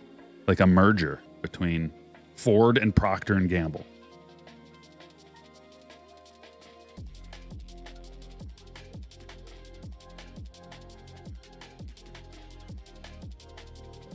Oh, I just lost it. Joe Ocker. It says, trying to decide between a case of Heritage High number 2022 and Chrome Update. What would you... It's a great question, man. Those are both good releases to get right now. They're dirt cheap for an extraordinary checklist. Either one, you're going to be okay, but more enjoyable... I've done cases of both of them, by the way. If you go back, I just did a case of each of those, I don't know, 4 months ago or something. You can watch and see like what I pulled and then make the decision. That might be the best route. You can see like how often certain hits come out and stuff. They're both pretty good. I think win-win, either one. If you like the shiny stuff better, go with Topps Chrome. But see, you can also get a huge... The ceiling's probably higher on the Topps Chrome because you can get rookie autos of like all those guys. But you can do the same thing out of Heritage, just harder to pull an auto. But if you happen to get a red ink, it's a nice ceiling on that. So, I mean, either one, man. Nelson Cruz, tough to make the call. We're getting multiple parallels out of here. Multiple numbered parallels. And here comes our hit. Looks thick, so it's probably a relic. No, it's an auto. Sweet. Hey, the man of the hour. Gary Carpenter. Black parallel. I like this. If Kerry Carpenter does well on my fantasy team, he's going to be my new guy. I'm going to put it out there. I already called him a scrub and a no-name earlier today, but man, do I like him. All right, Kerry Carpenter to 199. Timothy. It's a sweet card.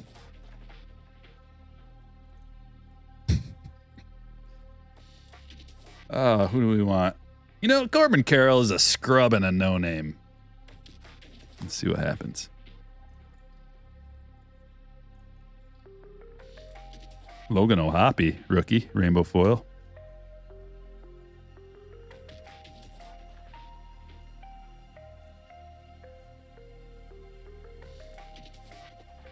We got a ceiling box here. Remember what I said earlier? If we get an auto, ceiling box, especially a parallel auto with multiple numbered cards, low numbered cards. Hawaii Factory, I see you there. Thanks for becoming a hitter.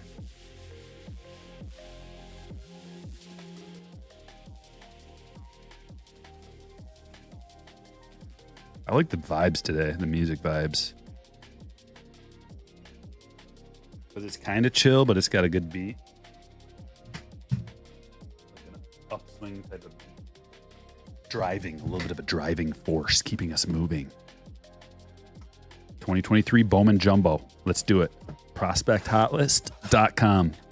Find out all the players in 2023 Bowman and how they're performing like that fast. You don't have to do any in-depth research. All their stats at your fingertips.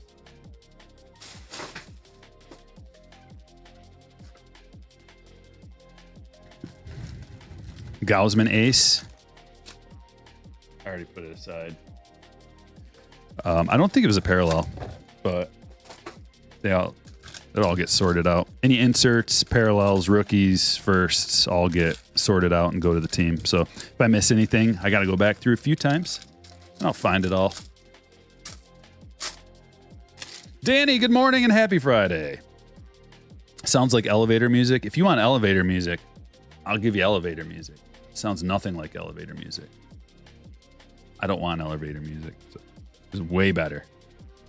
Elevator music's more like dun, dun, dun, dun, dun, dun, dun, dun, dun, dun, dun. That's elevator music. This is way different.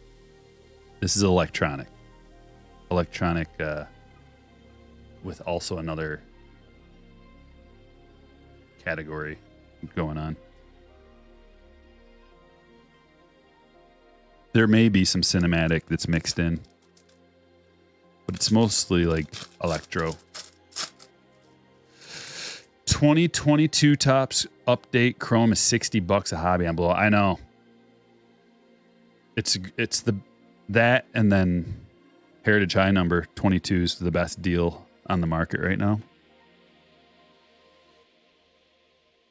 It won't be that price forever. The velocity, the rip, You guys want to do a case of that for cheap? Buy a case of it. You guys want to do something like that? Be so cheap.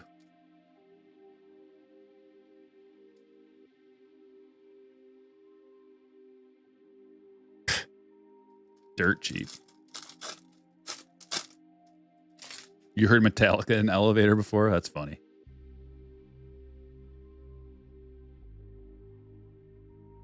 Autograph number 1 out of our jumbo.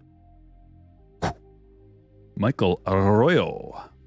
It's a refractor, so we got some color. Color first, position player, auto. Check.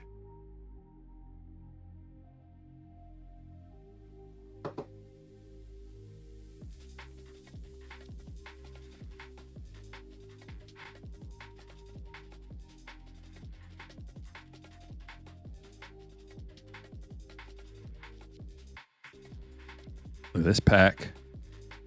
Tavares refractor.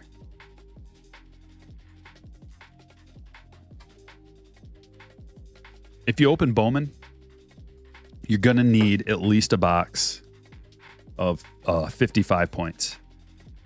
I mean, I go through a lot of them doing this Bowman stuff. So go to Card Shells, use code Striker10 for $10 off. Order a 50 or more.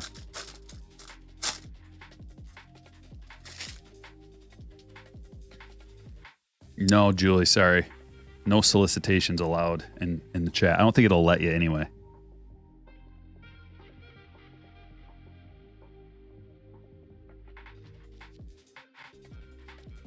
Tommy Spite. Otherwise, like if I let people do that, it would just be a nonstop everybody shouting out all their stuff for free, and it's like it's not fair. And people don't really want to navigate chat with all that kind of stuff. So I just make a rule like no solicitations in general. But one of these days, I do want to do another stream where just I let everybody drop links and do whatever they want. I don't know if just anybody can drop a link or if anybody even can. There's a certain setting. But I want to do a stream where like a growth stream soon. Maybe I'll do one this weekend if I have time, where anybody who has a channel or whatever, you can shout out your channel, try to get some new subscribers to your channel and help grow the community. People enjoy that. Questions, anybody can ask questions about the hobby.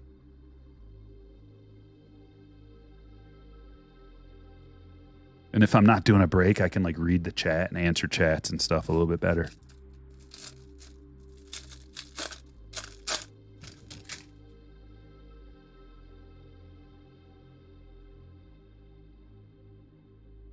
Here's a green paper. Jefferson Rojas. It's a first position player. Parallel. Check, check, check.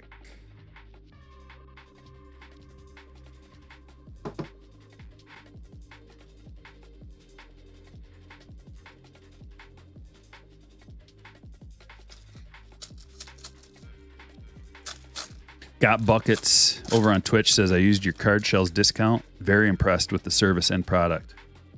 Thank you. Good. Glad.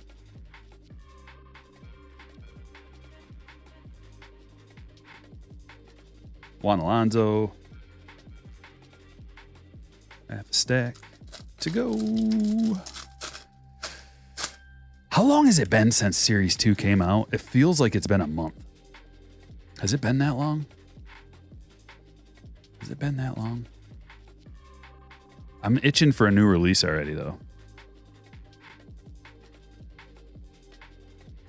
Sky Blue Gross Hands to $4.99. Right behind him is another auto. Let's be a low-numbered parallel. It's a parallel. Blue.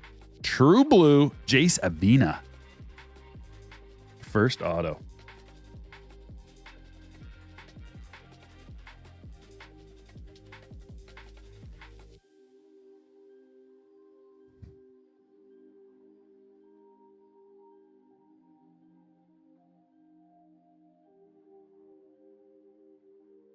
And the gross hands is going to McCree.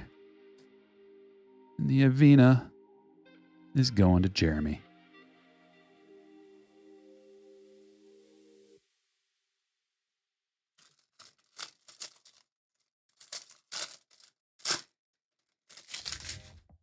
Love that Card Shells is veteran owned and give a vet discount. That's right. Yep.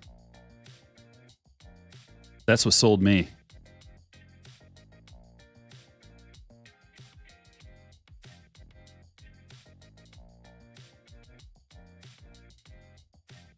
Not the vet discount part, but the veteran owned part. Spencer Jones first.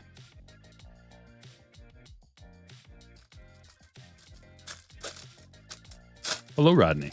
Oh, that was, how long ago was that? The multi-stream doesn't update like it's supposed to on this chat thing that I'm reading. So I may look at it and read the same thing multiple times thinking that it upgraded or refreshed.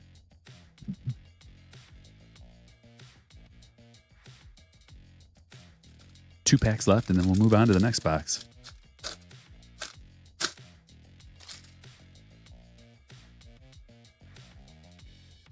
Is Topps going to release Baller Chrome this year? I would think. I didn't hear that that was one that they were cutting out. I like the Ben Baller. Last year's was really good. 2021 I didn't like. 2020 I did. As long as they keep that stuff low production. There's certain releases that should be low production. And they knocked it out of the park with Bowman Sapphire. It was awesome. It is awesome. And if they should do that with like Ben Baller and stuff too. Limited. It can be a little bit expensive. They need to get some autographs in there. I got to see some autos.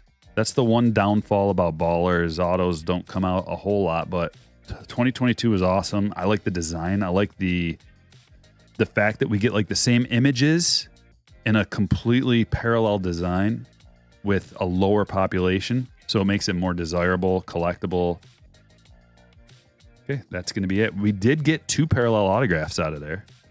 The funny thing is we only got, we got 3 other parallels, but it was just a refractor out of there, which is kind of a bummer because those are the low, to $4.99. So the highest numbered parallel. Rodney with a $10 donation. Thank you very much, my friend. Wish you would have bought more. Me too, JB. I was a little skeptical. The one thing, okay, there's a couple things, but another thing about Ben Baller 22 is the fact that they didn't have the base Julios and Bobbies and Torkelsons and Peñas. It was just the same checklist as Topps Chrome. They did have the inserts that had those guys in there. So it's just hit or miss. It's not a perfect release. You don't always get a perfect release. You rarely do. And when you do, you better buy. It just depends on what you're doing. If you're looking to make money on it, you better buy as much as you can afford, but it's risky. Every release has risk. Even like, let's say you're enamored with Series 2 and you're like, dude, Corbin Carroll is going to be like, he's crushing. And you buy like a case of it. Okay. So then he gets hurt the next day and you're just like, right. Like, so anything can happen. We're opening up a box of this. We just had questions about it. We're going to do a box. 1 box in here. But this is probably the best bargain release that there is right now that exists. Checklist is phenomenal. The purples have more value and you get one in every pack. And, the only problem, there's once again, multiple problems, but they made a lot of it. So in a box, you only get 1 autograph or parallel. Or, not both.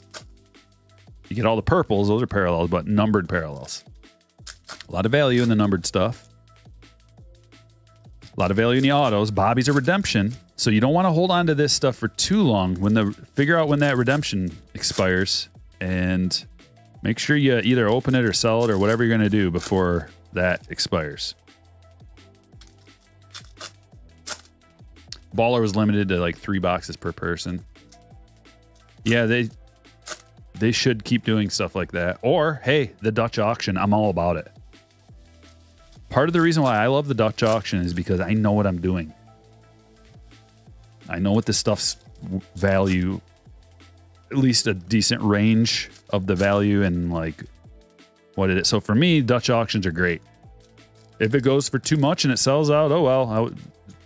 If it sells for a great price, like I buy on the way down. Spreading out the risk, spreading out the cost. I actually like them. And then, of course, you always regret it. You always regret not buying more right before it sold out, all that kind of stuff. But it's part of it. And it makes it so everybody has an opportunity to buy it. You can buy as much as you want. So all those people that complain about the bots, the shopping cart bots that go in and buy everything. No, you can buy it. You can buy as much as you want. Same reason I like auction drafts in fantasy. Who do you want? You can have them. Anybody. Of course, you only have so much money to spend, which is the same situation with the Dutch auctions. Everybody has some kind of a budget, pretty much. I guess if you're like a billionaire, you could just buy it all at the ceiling. But if you would have bought Bowman Sapphire at the ceiling and just like, spent like $1 million, you weren't going to make any money off of it. Still got to wait for it to go down a little bit. You want Mike Trout in your fantasy league, auction league? Pony up.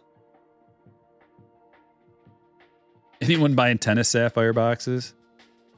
No. I saw those though.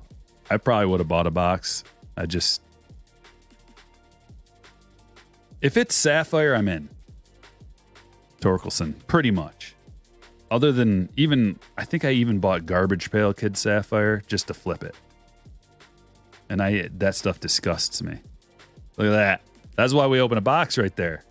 Purple Julio. Not perfectly centered, but not that bad. I've seen way worse. And just like that, you paid for half your box or more. Depending. And look at all the cards we got left. See? This is like the ultimate nickel and dime type of release. Tons of good rookies. Good chance at getting a good purple. Julio debut. The rookies all have debuts and straight up rookies. These all-star game cards are sweet. They have a little bit of value in the chrome. They're great players. Like, look, just nickel and diamond, purple Suzuki. And then here's our hit. It's an X-Fractor. Rowdy Tellez. Hit wasn't good. Doesn't even matter. I mean, it does, but it'd be nice if it was a good hit, but it's most of your hits are not going to be the greatest out of here, probably.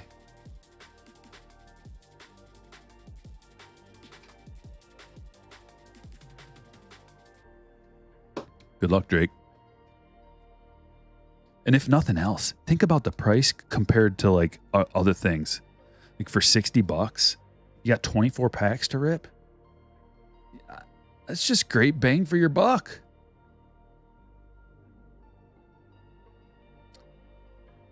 Sucks they have centering issues on Chrome Update.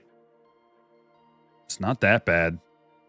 The hobby boxes, not that bad. I mean, look. Just look. Fine. Even like that, not that bad. Look at it.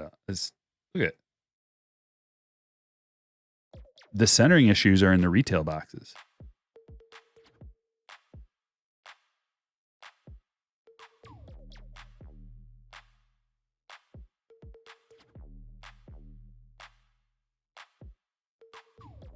Bam.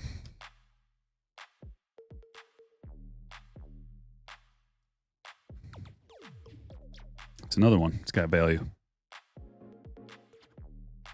And that's it. So that box wasn't even that good, and we still did good.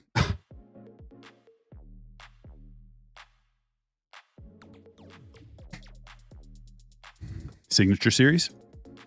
Get an auto up there on the board.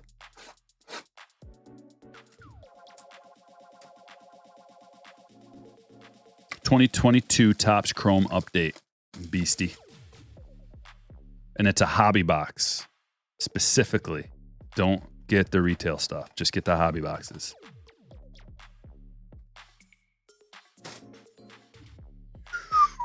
Bing! Tim Anderson, 35 of 74.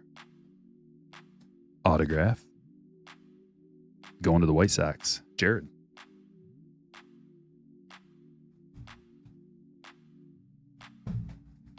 Let's do this now. Topps Chrome Black. I like this release. I think like a really key spot. This stuff would, man, if it was $99 a box, that's, in my mind, that's a perfect price. It's a great price because you get your auto for about $100. That's kind of the standard going rate of a guaranteed auto in a release. And you also get your little bonus pack. And the checklist is phenomenal. The autograph is a parallel. And it's Randy, my boy. Going to Kyle.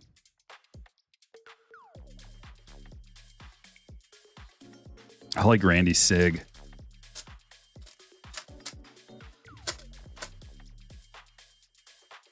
No, absolutely not, Jeff. Think about it. Put yourself in their shoes.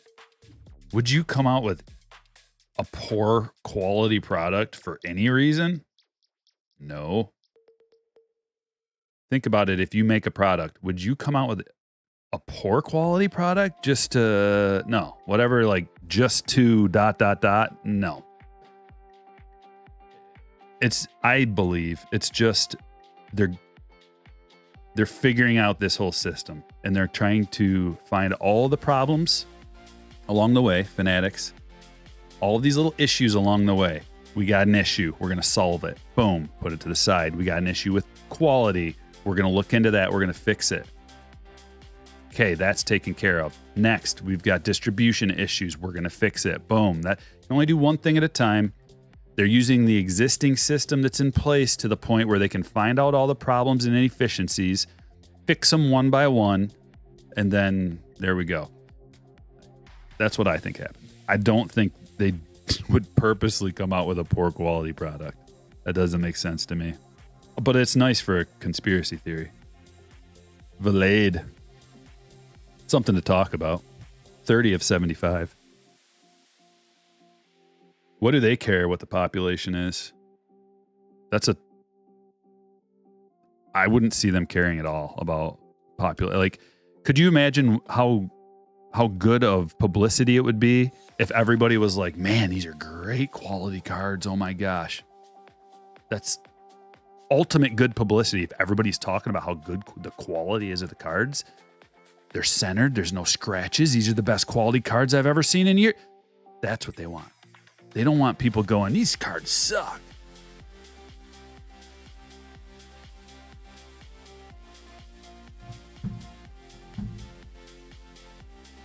$2020 Bowman. One auto per box. You know, these quality issues started during the pandemic.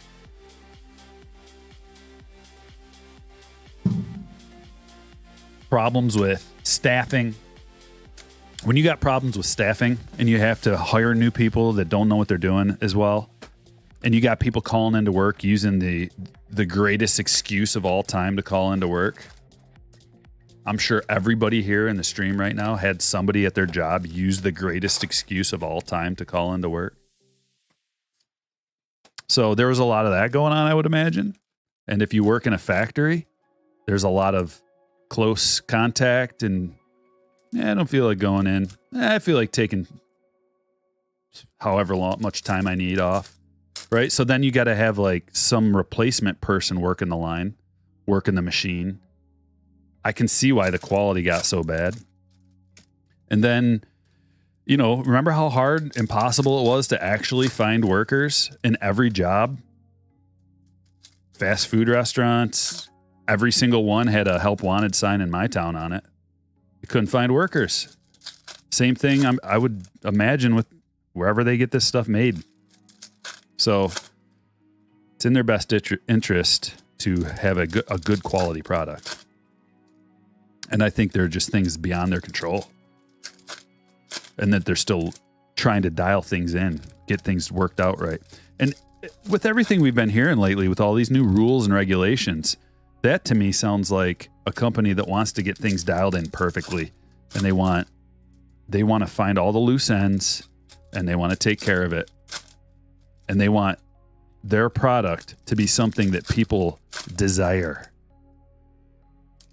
that feels good, looks good, smells good, tastes good. You ever tasted a card?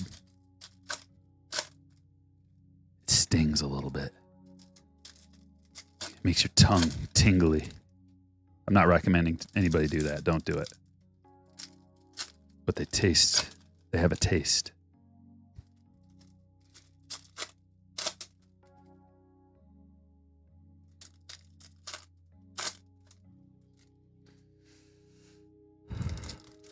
Kitchen Chris says they made Series 1 retail look real bad so that Series 2 would look awesome. Nope. I disagree. Series 1 comes out before the season starts, and it's a build. It's a build up, and it's a mass-produced release so that everybody in the world starts thinking about baseball.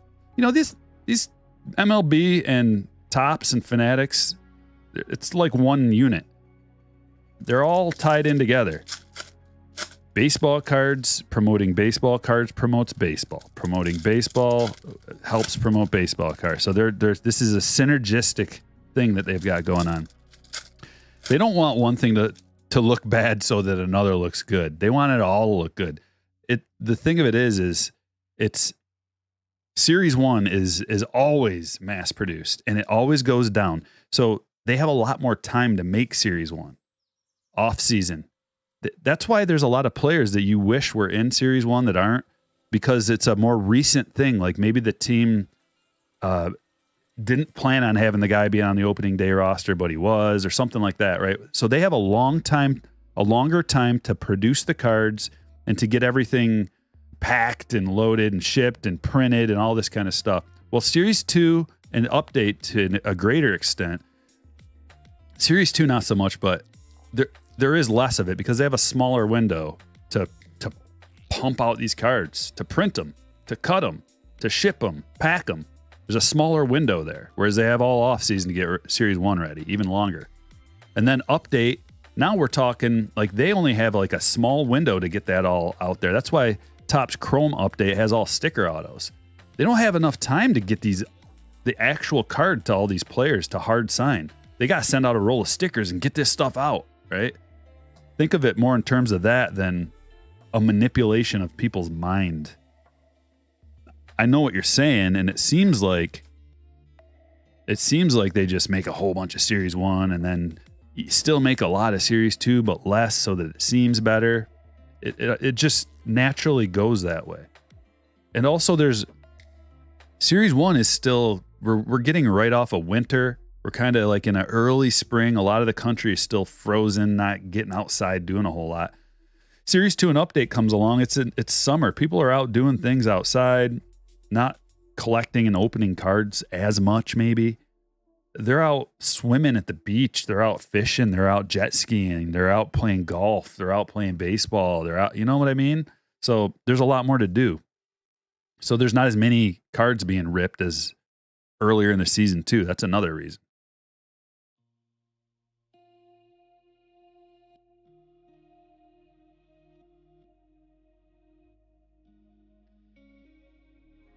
'2020, we got a lot of good prospects coming out of 2020 Bowman. Like this guy, Bobby Witt Jr. There's his chrome first, and look, we got an orange. That's why you do hobby boxes, right there for the orange. Bobby Witt Jr., look at that, looks pretty centered. It's a nice looking card.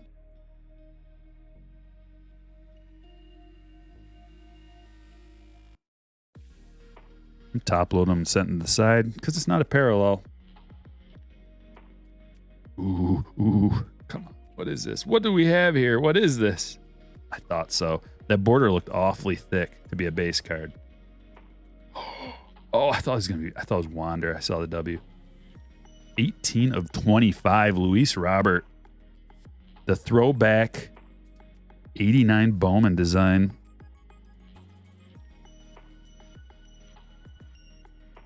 What a beauty. Jared, check that out. Great piece to add to your collection. Luis Roberts rookie year. Man, that card, if we would open that in 2020 right, whew, big boy. Our autograph is Aaron Shortridge. We got a couple of small scratches on that one up in the top.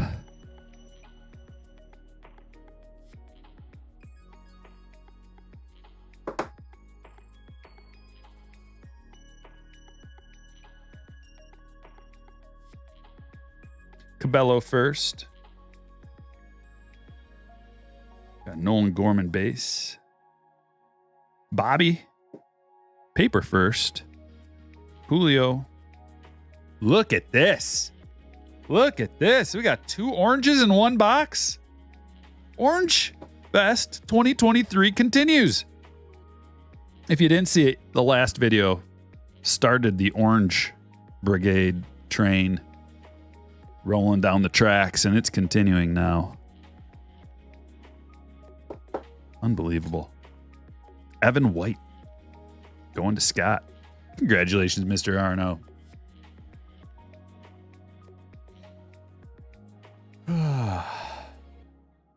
What is a ceiling box? It's a term that I made up to describe a box that has like the best type of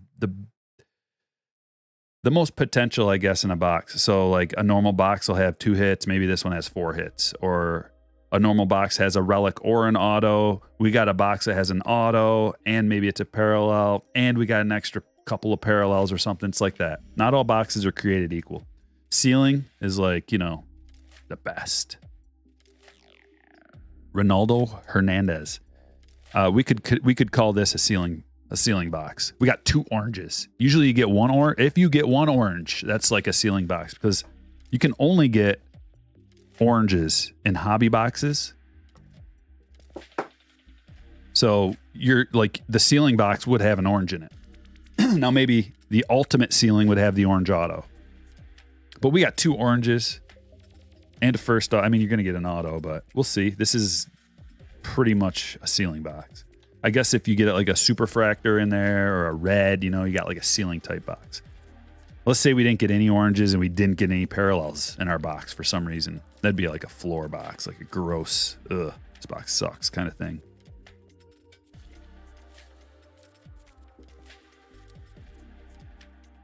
And then there's an average box, like what you can expect out of a standard hobby box or a standard blaster box. That'd be an average box. Got the chrome parallel. Both of those do not count towards your chrome parallel. That's why it's like a ceiling box, because you still get that. Nate Pearson, Atomic. Jeremy Pena first.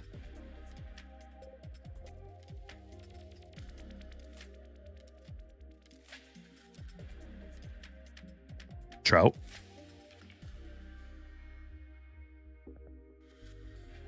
And Vogelbosch.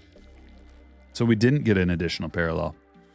Usually you will, but we got 2 paper parallels. So this is a weird box, but it's a good one.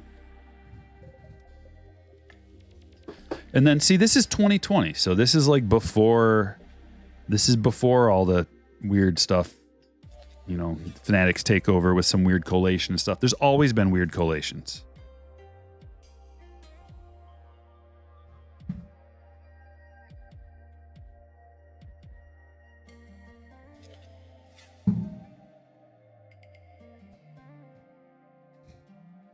Okay, we got 3 boxes left. We got another Series 2. Then we got a 2022 Bowman. And then we got our Bowman Sapphire.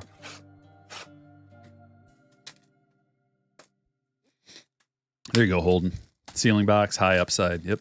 And it doesn't matter the names. I don't consider the names when I call it a ceiling box. It's just did we get some premium dart throws? That's a premium dart throw, hitting an orange. Who's going to be on that orange? Something that's outside of our control. But oranges are highly collectible, rare.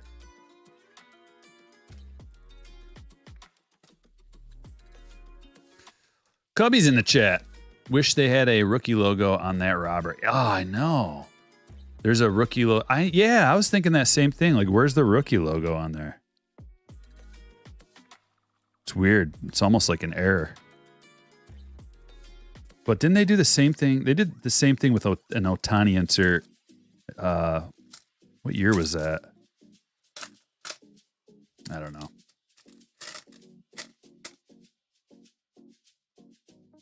Nando orange blew you away. Yeah. You're guessing upcoming basketball with Wembanyama rookie is going to be huge. Yep.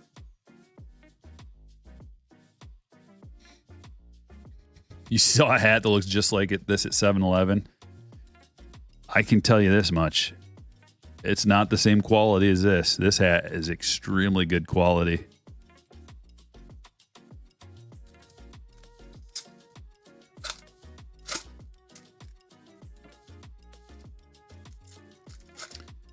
When does Panini football and basketball rights end and Fanatics take over? I don't know. I don't know about football, but I think they're getting basketball. I can't wait for that, really. Like, I don't do basketball a whole lot, but if Fanatics gets the rights to the basketball, which seems like they have, I don't know all the details, but I will get back into basketball cards. I'm loving I don't like Panini. I'm just putting it out on the table. I don't like their product. For the most part. There's a couple things that are okay. But they ran that whole thing into the ground. They between the quality and the customer service and the mass producing of everything and just there's a lot of things. So the stickers, and I just don't dig it. I don't like the way a lot of it looks. I can't wait for the consistency, for there to be Bowman first for basketball players, Topps Chrome cards of basketball players, and all in the same design so that we can recognize it and be like, that's this year, that's a 2022, knowing the design that crosses over from basketball to baseball. And then like, oh yeah, that's going to be good. I will probably be getting in on basketball cards when that happens. So Striker Breaks it's going to get much bigger. If I get into basketball cards, the channel will just explode. I like focusing on baseball right now, though. I'm not like looking to get into any Panini basketball.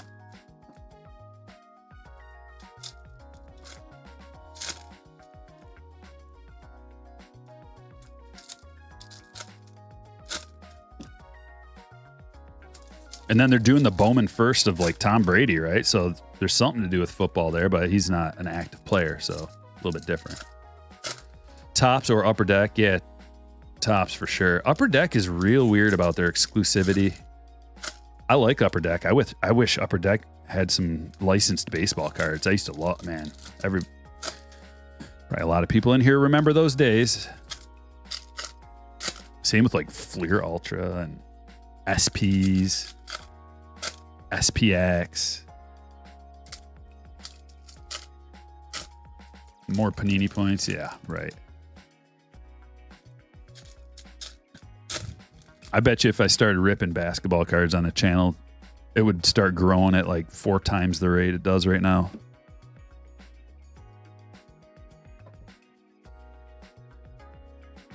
Hey, Series 2. But that means I would have to start watching basketball. I wouldn't have to, but you know what would be sweet is if it somehow correlated with the Pistons having a team that's worth watching. It'd be great. I'm going to put that out there into the universe, and hopefully it happens. Pistons get some good players and are worthy of watching. At the same time, Topps gets basketball licensing, and oh, you kidding me? Game changer.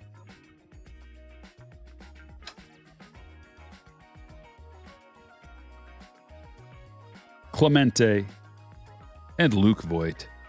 Luke Voigt looking a little svelte there. Did they Photoshop his hips?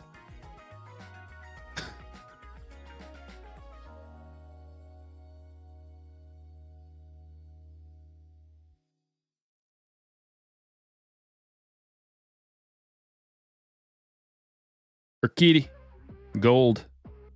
Look at that circle change. That's a sweet snapshot right there with that circle change grip. I like that.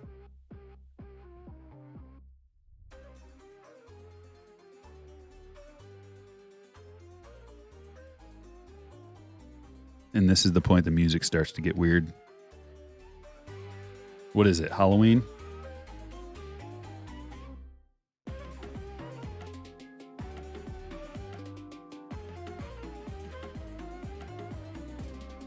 Never heard this song before, but I can. Okay, Luke Voigt. I probably shouldn't have started talking about you.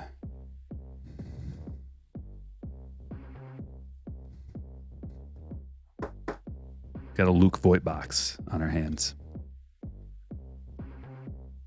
Nobody was asking for a Luke Voigt box.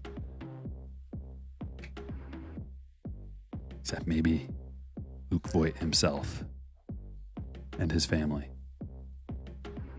Luis Garcia.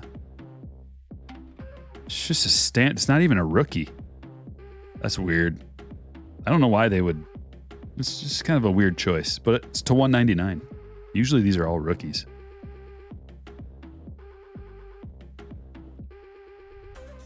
I guess better Luis Garcia than some middle reliever who's never going to make it. Never going to make it.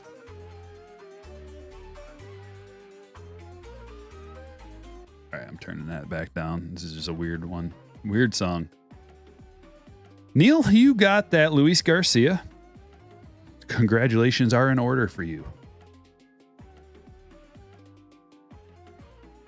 Oh, I like this. Spencer Steer rainbow foil. Just a little thick on the right. But he's doing well this year. Top loading him. Maybe I'll put him in front of Gross Hands over here.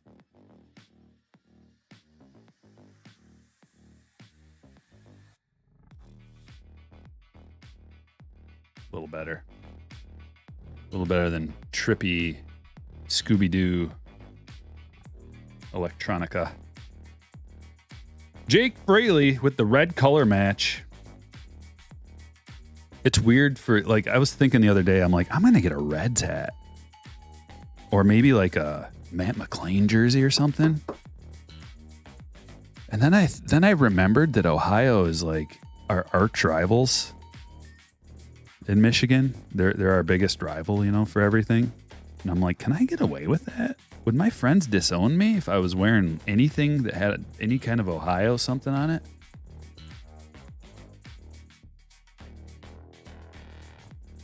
And then I just let it go and forgot all about it. I did not get a Reds hat yet. Oh, you know what? I still have that Groupon thing that I bought. I got to figure out how to use that. Maybe I can use that on a Reds hat or jersey. Kind of want a Matt McLean jersey. Like, I like Ellie a lot, but I want to take that. I want to zig a little bit. People are zagging. Like, you can have the Ellie, and I'll get the McLean, or maybe the Steer, or maybe the Abbott. There's so many good young players on that team. Just kidding. I'm not getting a pitcher's jersey. Buxton. Because what? I buy the jersey and then like 2 days from then he goes down with Tommy John.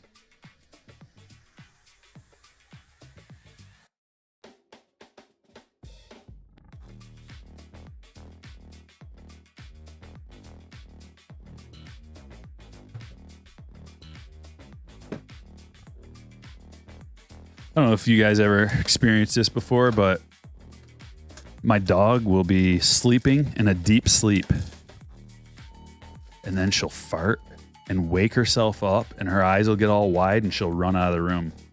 It's hilarious. And it just started happening, like,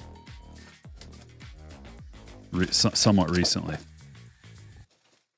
Like, you can barely even hear it either. It's just like air, you know, like, and then she just goes, gets up, looks around, big old eyes, and just like runs out of the room. Hilarious. 2022 Bowman.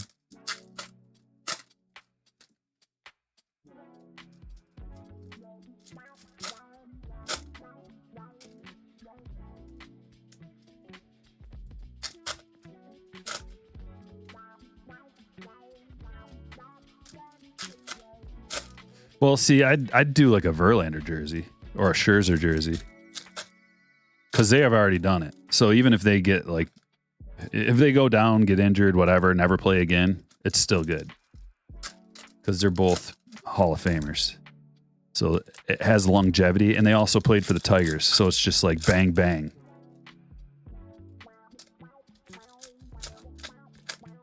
But I think it's a little premature to get an Abbott jersey.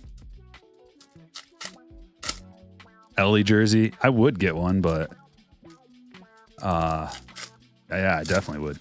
There's no buts. I just kind of want to zag a little bit, because everybody forgets about McLean and Fraley and Steer, and like Encarnacion's going to come up soon too, and that's just going to be like a super team of young talent. It already is. Like, they've got as much young talent, if not more, than the Orioles. If your dog does that, you're the one running out of the room. Yeah.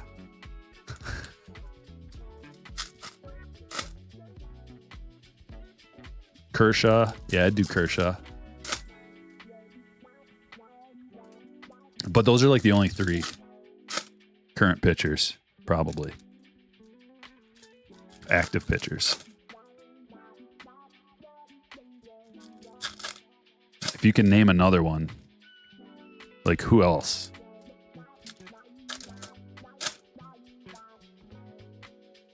Those are the three current Hall of Fame active pitchers.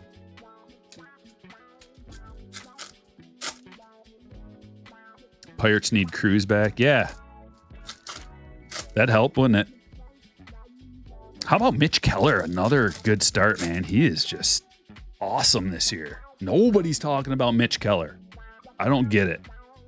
I have not heard one thing said about him. Last game out, 5 strikeouts, 1 earned run, 7 innings pitched. He's got a 3.45 ERA, a 1.12 WHIP, 113 strikeouts already, over 99 innings. He's 8-3. Mitch Keller for the Pirates. That's why nobody's talking about him, because he's Mitch Keller for the Pirates. But I'm talking about him. Come on the show, Mitch. You're welcome any day you want to come on the show. Striker Breaks. The #1 Mitch Keller fan site. There's Adley. #1.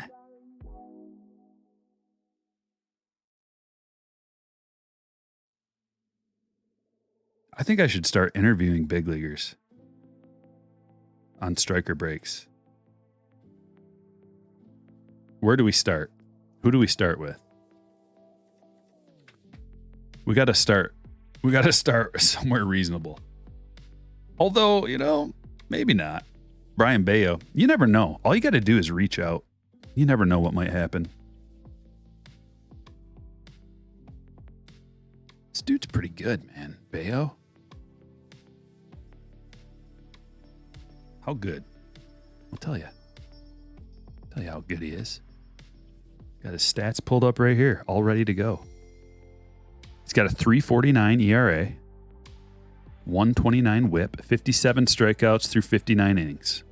He's got a 1.8 WAR already this year. That's approaching all-star level.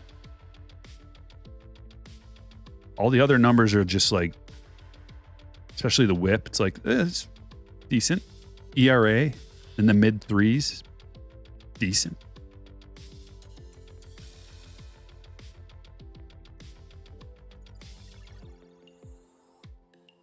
Julio Hi-Fi.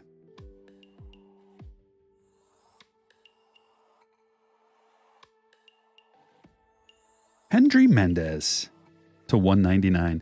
Maybe I should start with prospects because, you know, they're not big time yet. Too big for the show. Or should I just start with Trout? I don't know, work your way up, I guess, but just go for the gusto. Get Ohtani on here.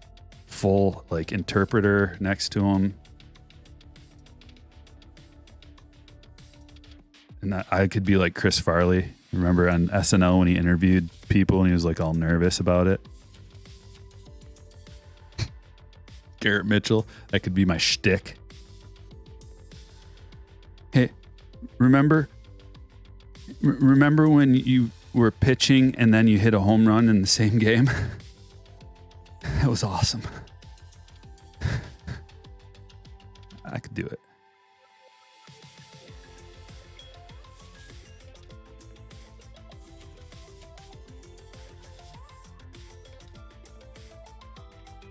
Chirrillo, another first Chirrillo. We got two of these today. Chrome first.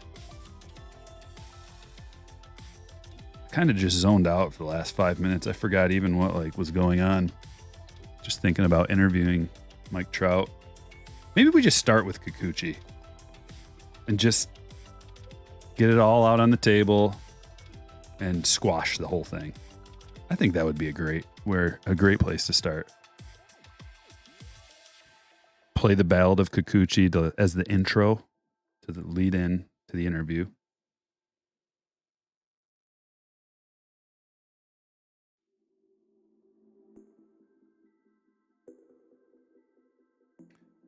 What's going on in this box? We got one Chrome Parallel, and we got an Auto, and we got an Atomic.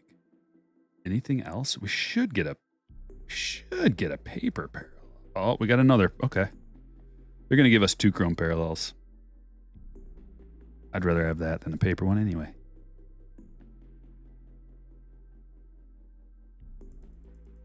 I bet you Fanatics could make it happen.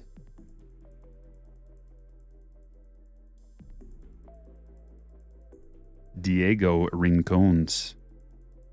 You know, like be the middleman between me and some big leaguers. Remember what I said about setting goals? I'm not going to set that as a goal because I really don't care. But I do have a goal. I do want a major leaguer to come in the chat and just say hi one time. And then that'll open the floodgates because they'll tell their buddies about this awesome dude opening baseball cards. And then they'll come on. That is a goal that I'm comfortable setting. Okay, we got to open up another stand from its plastic home.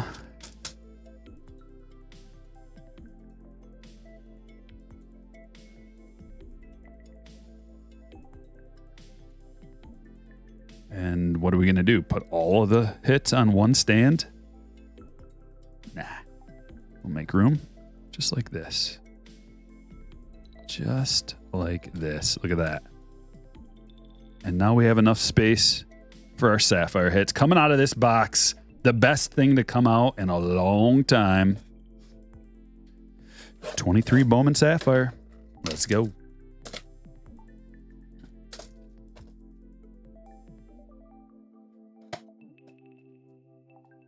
What's up, Chris? I don't know if that was a long time ago. Nope, there it is. Torque. I bet Torque would be down. Yeah. Although, you know, I kind of talk trash on the Tigers a lot, but not him in particularly. Just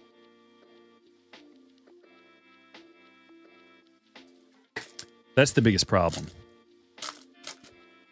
Brian's an MLB photographer. Does that count? Yes.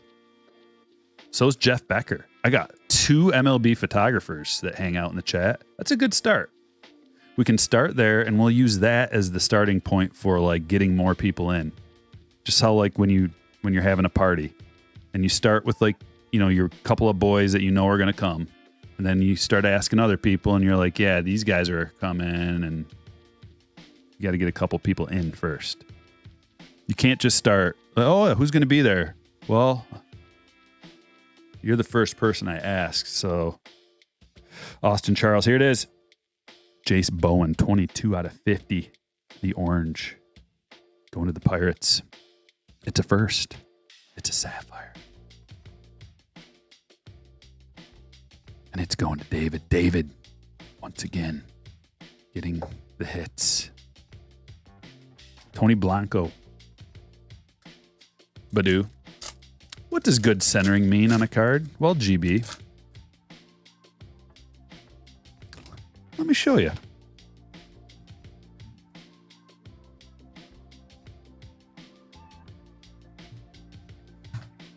You can get these little tools on eBay.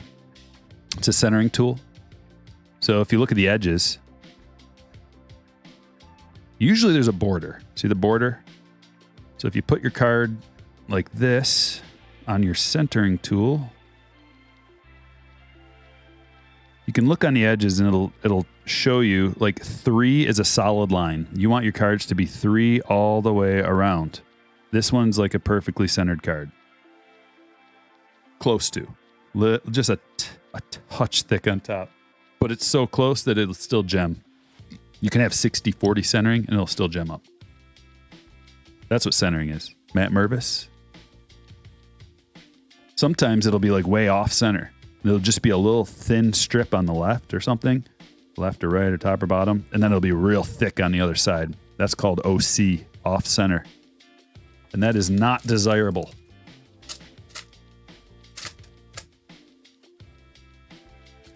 What if Brian Wilson came in the chat and said, "Got him"?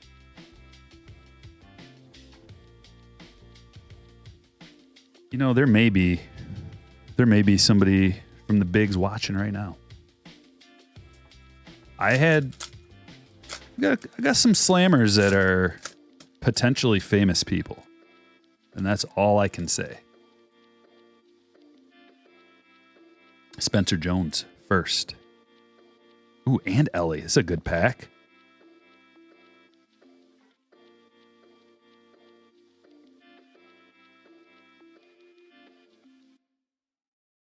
Zach Neto to 25.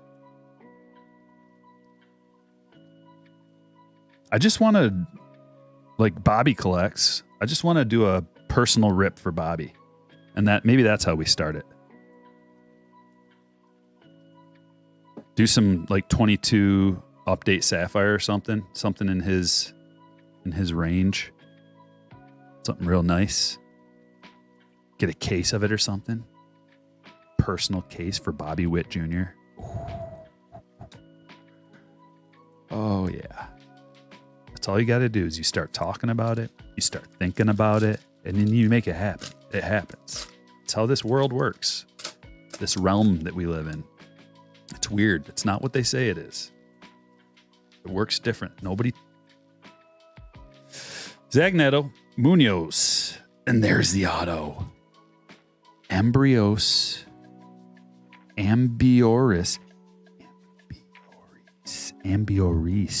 Taveras. That's how you say it. Going to the Braves. Nathan. Alex Ramirez. Bobby doesn't have the bankroll. You bet Bobby would want to open 21. I could make it happen. I can make whatever he wants happen. Come now. Come on in here, Bobby. You're amongst friends. Whatever you want, I'll get it.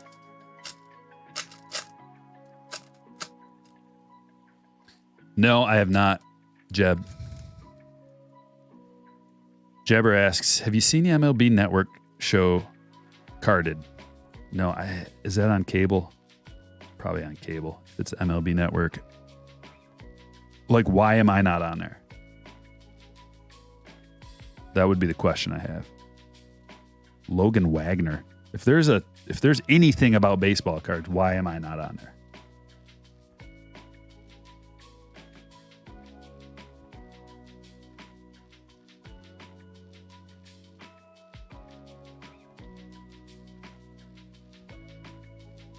Are they intimidated by my masculine features?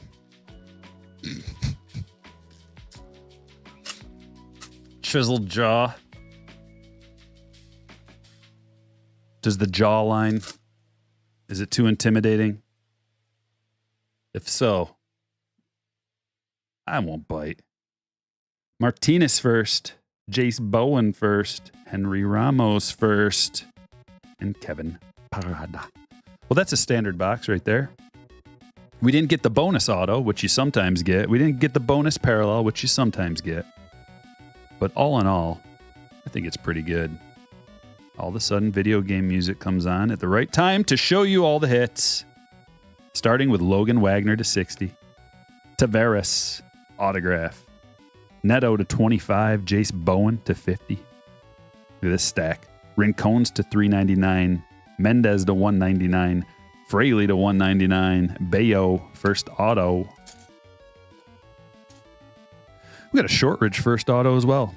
Evan White to 25, Hernandez to 150, Vogelbosch to 250, Luke Voigt to 499, Luis Garcia parallel auto to 199. Beautiful Luis Robert to 25, Vlade to 75, Randy to 150, refractor.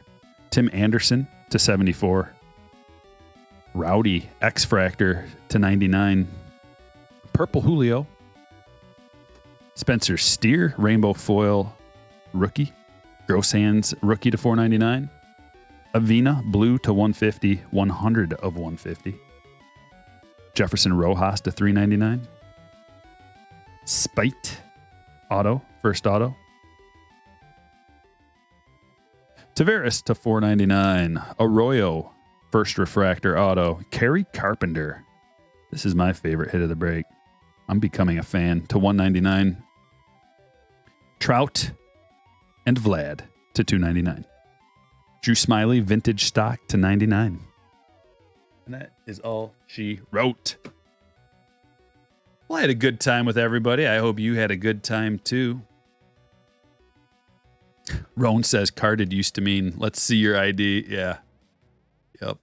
I got carded. How many times have I heard that? I got carded. Or have I said it in my life? Trying to sneak into the bar and get carded. Yep. Clinton, appreciate you. Thank you. Does anyone think Bally Sports is the worst thing to happen to baseball lately? I wouldn't know. I watch MLB TV. Maybe 2018 update. That would be nice. Yeah, 2018 update. Rip for Bobby Witt Jr. Personal rip. From the best to the best. Yeah. Sounds great. All right, guys. Got a lot of sorting to do. Have a great weekend. Thanks for watching, and I will catch you all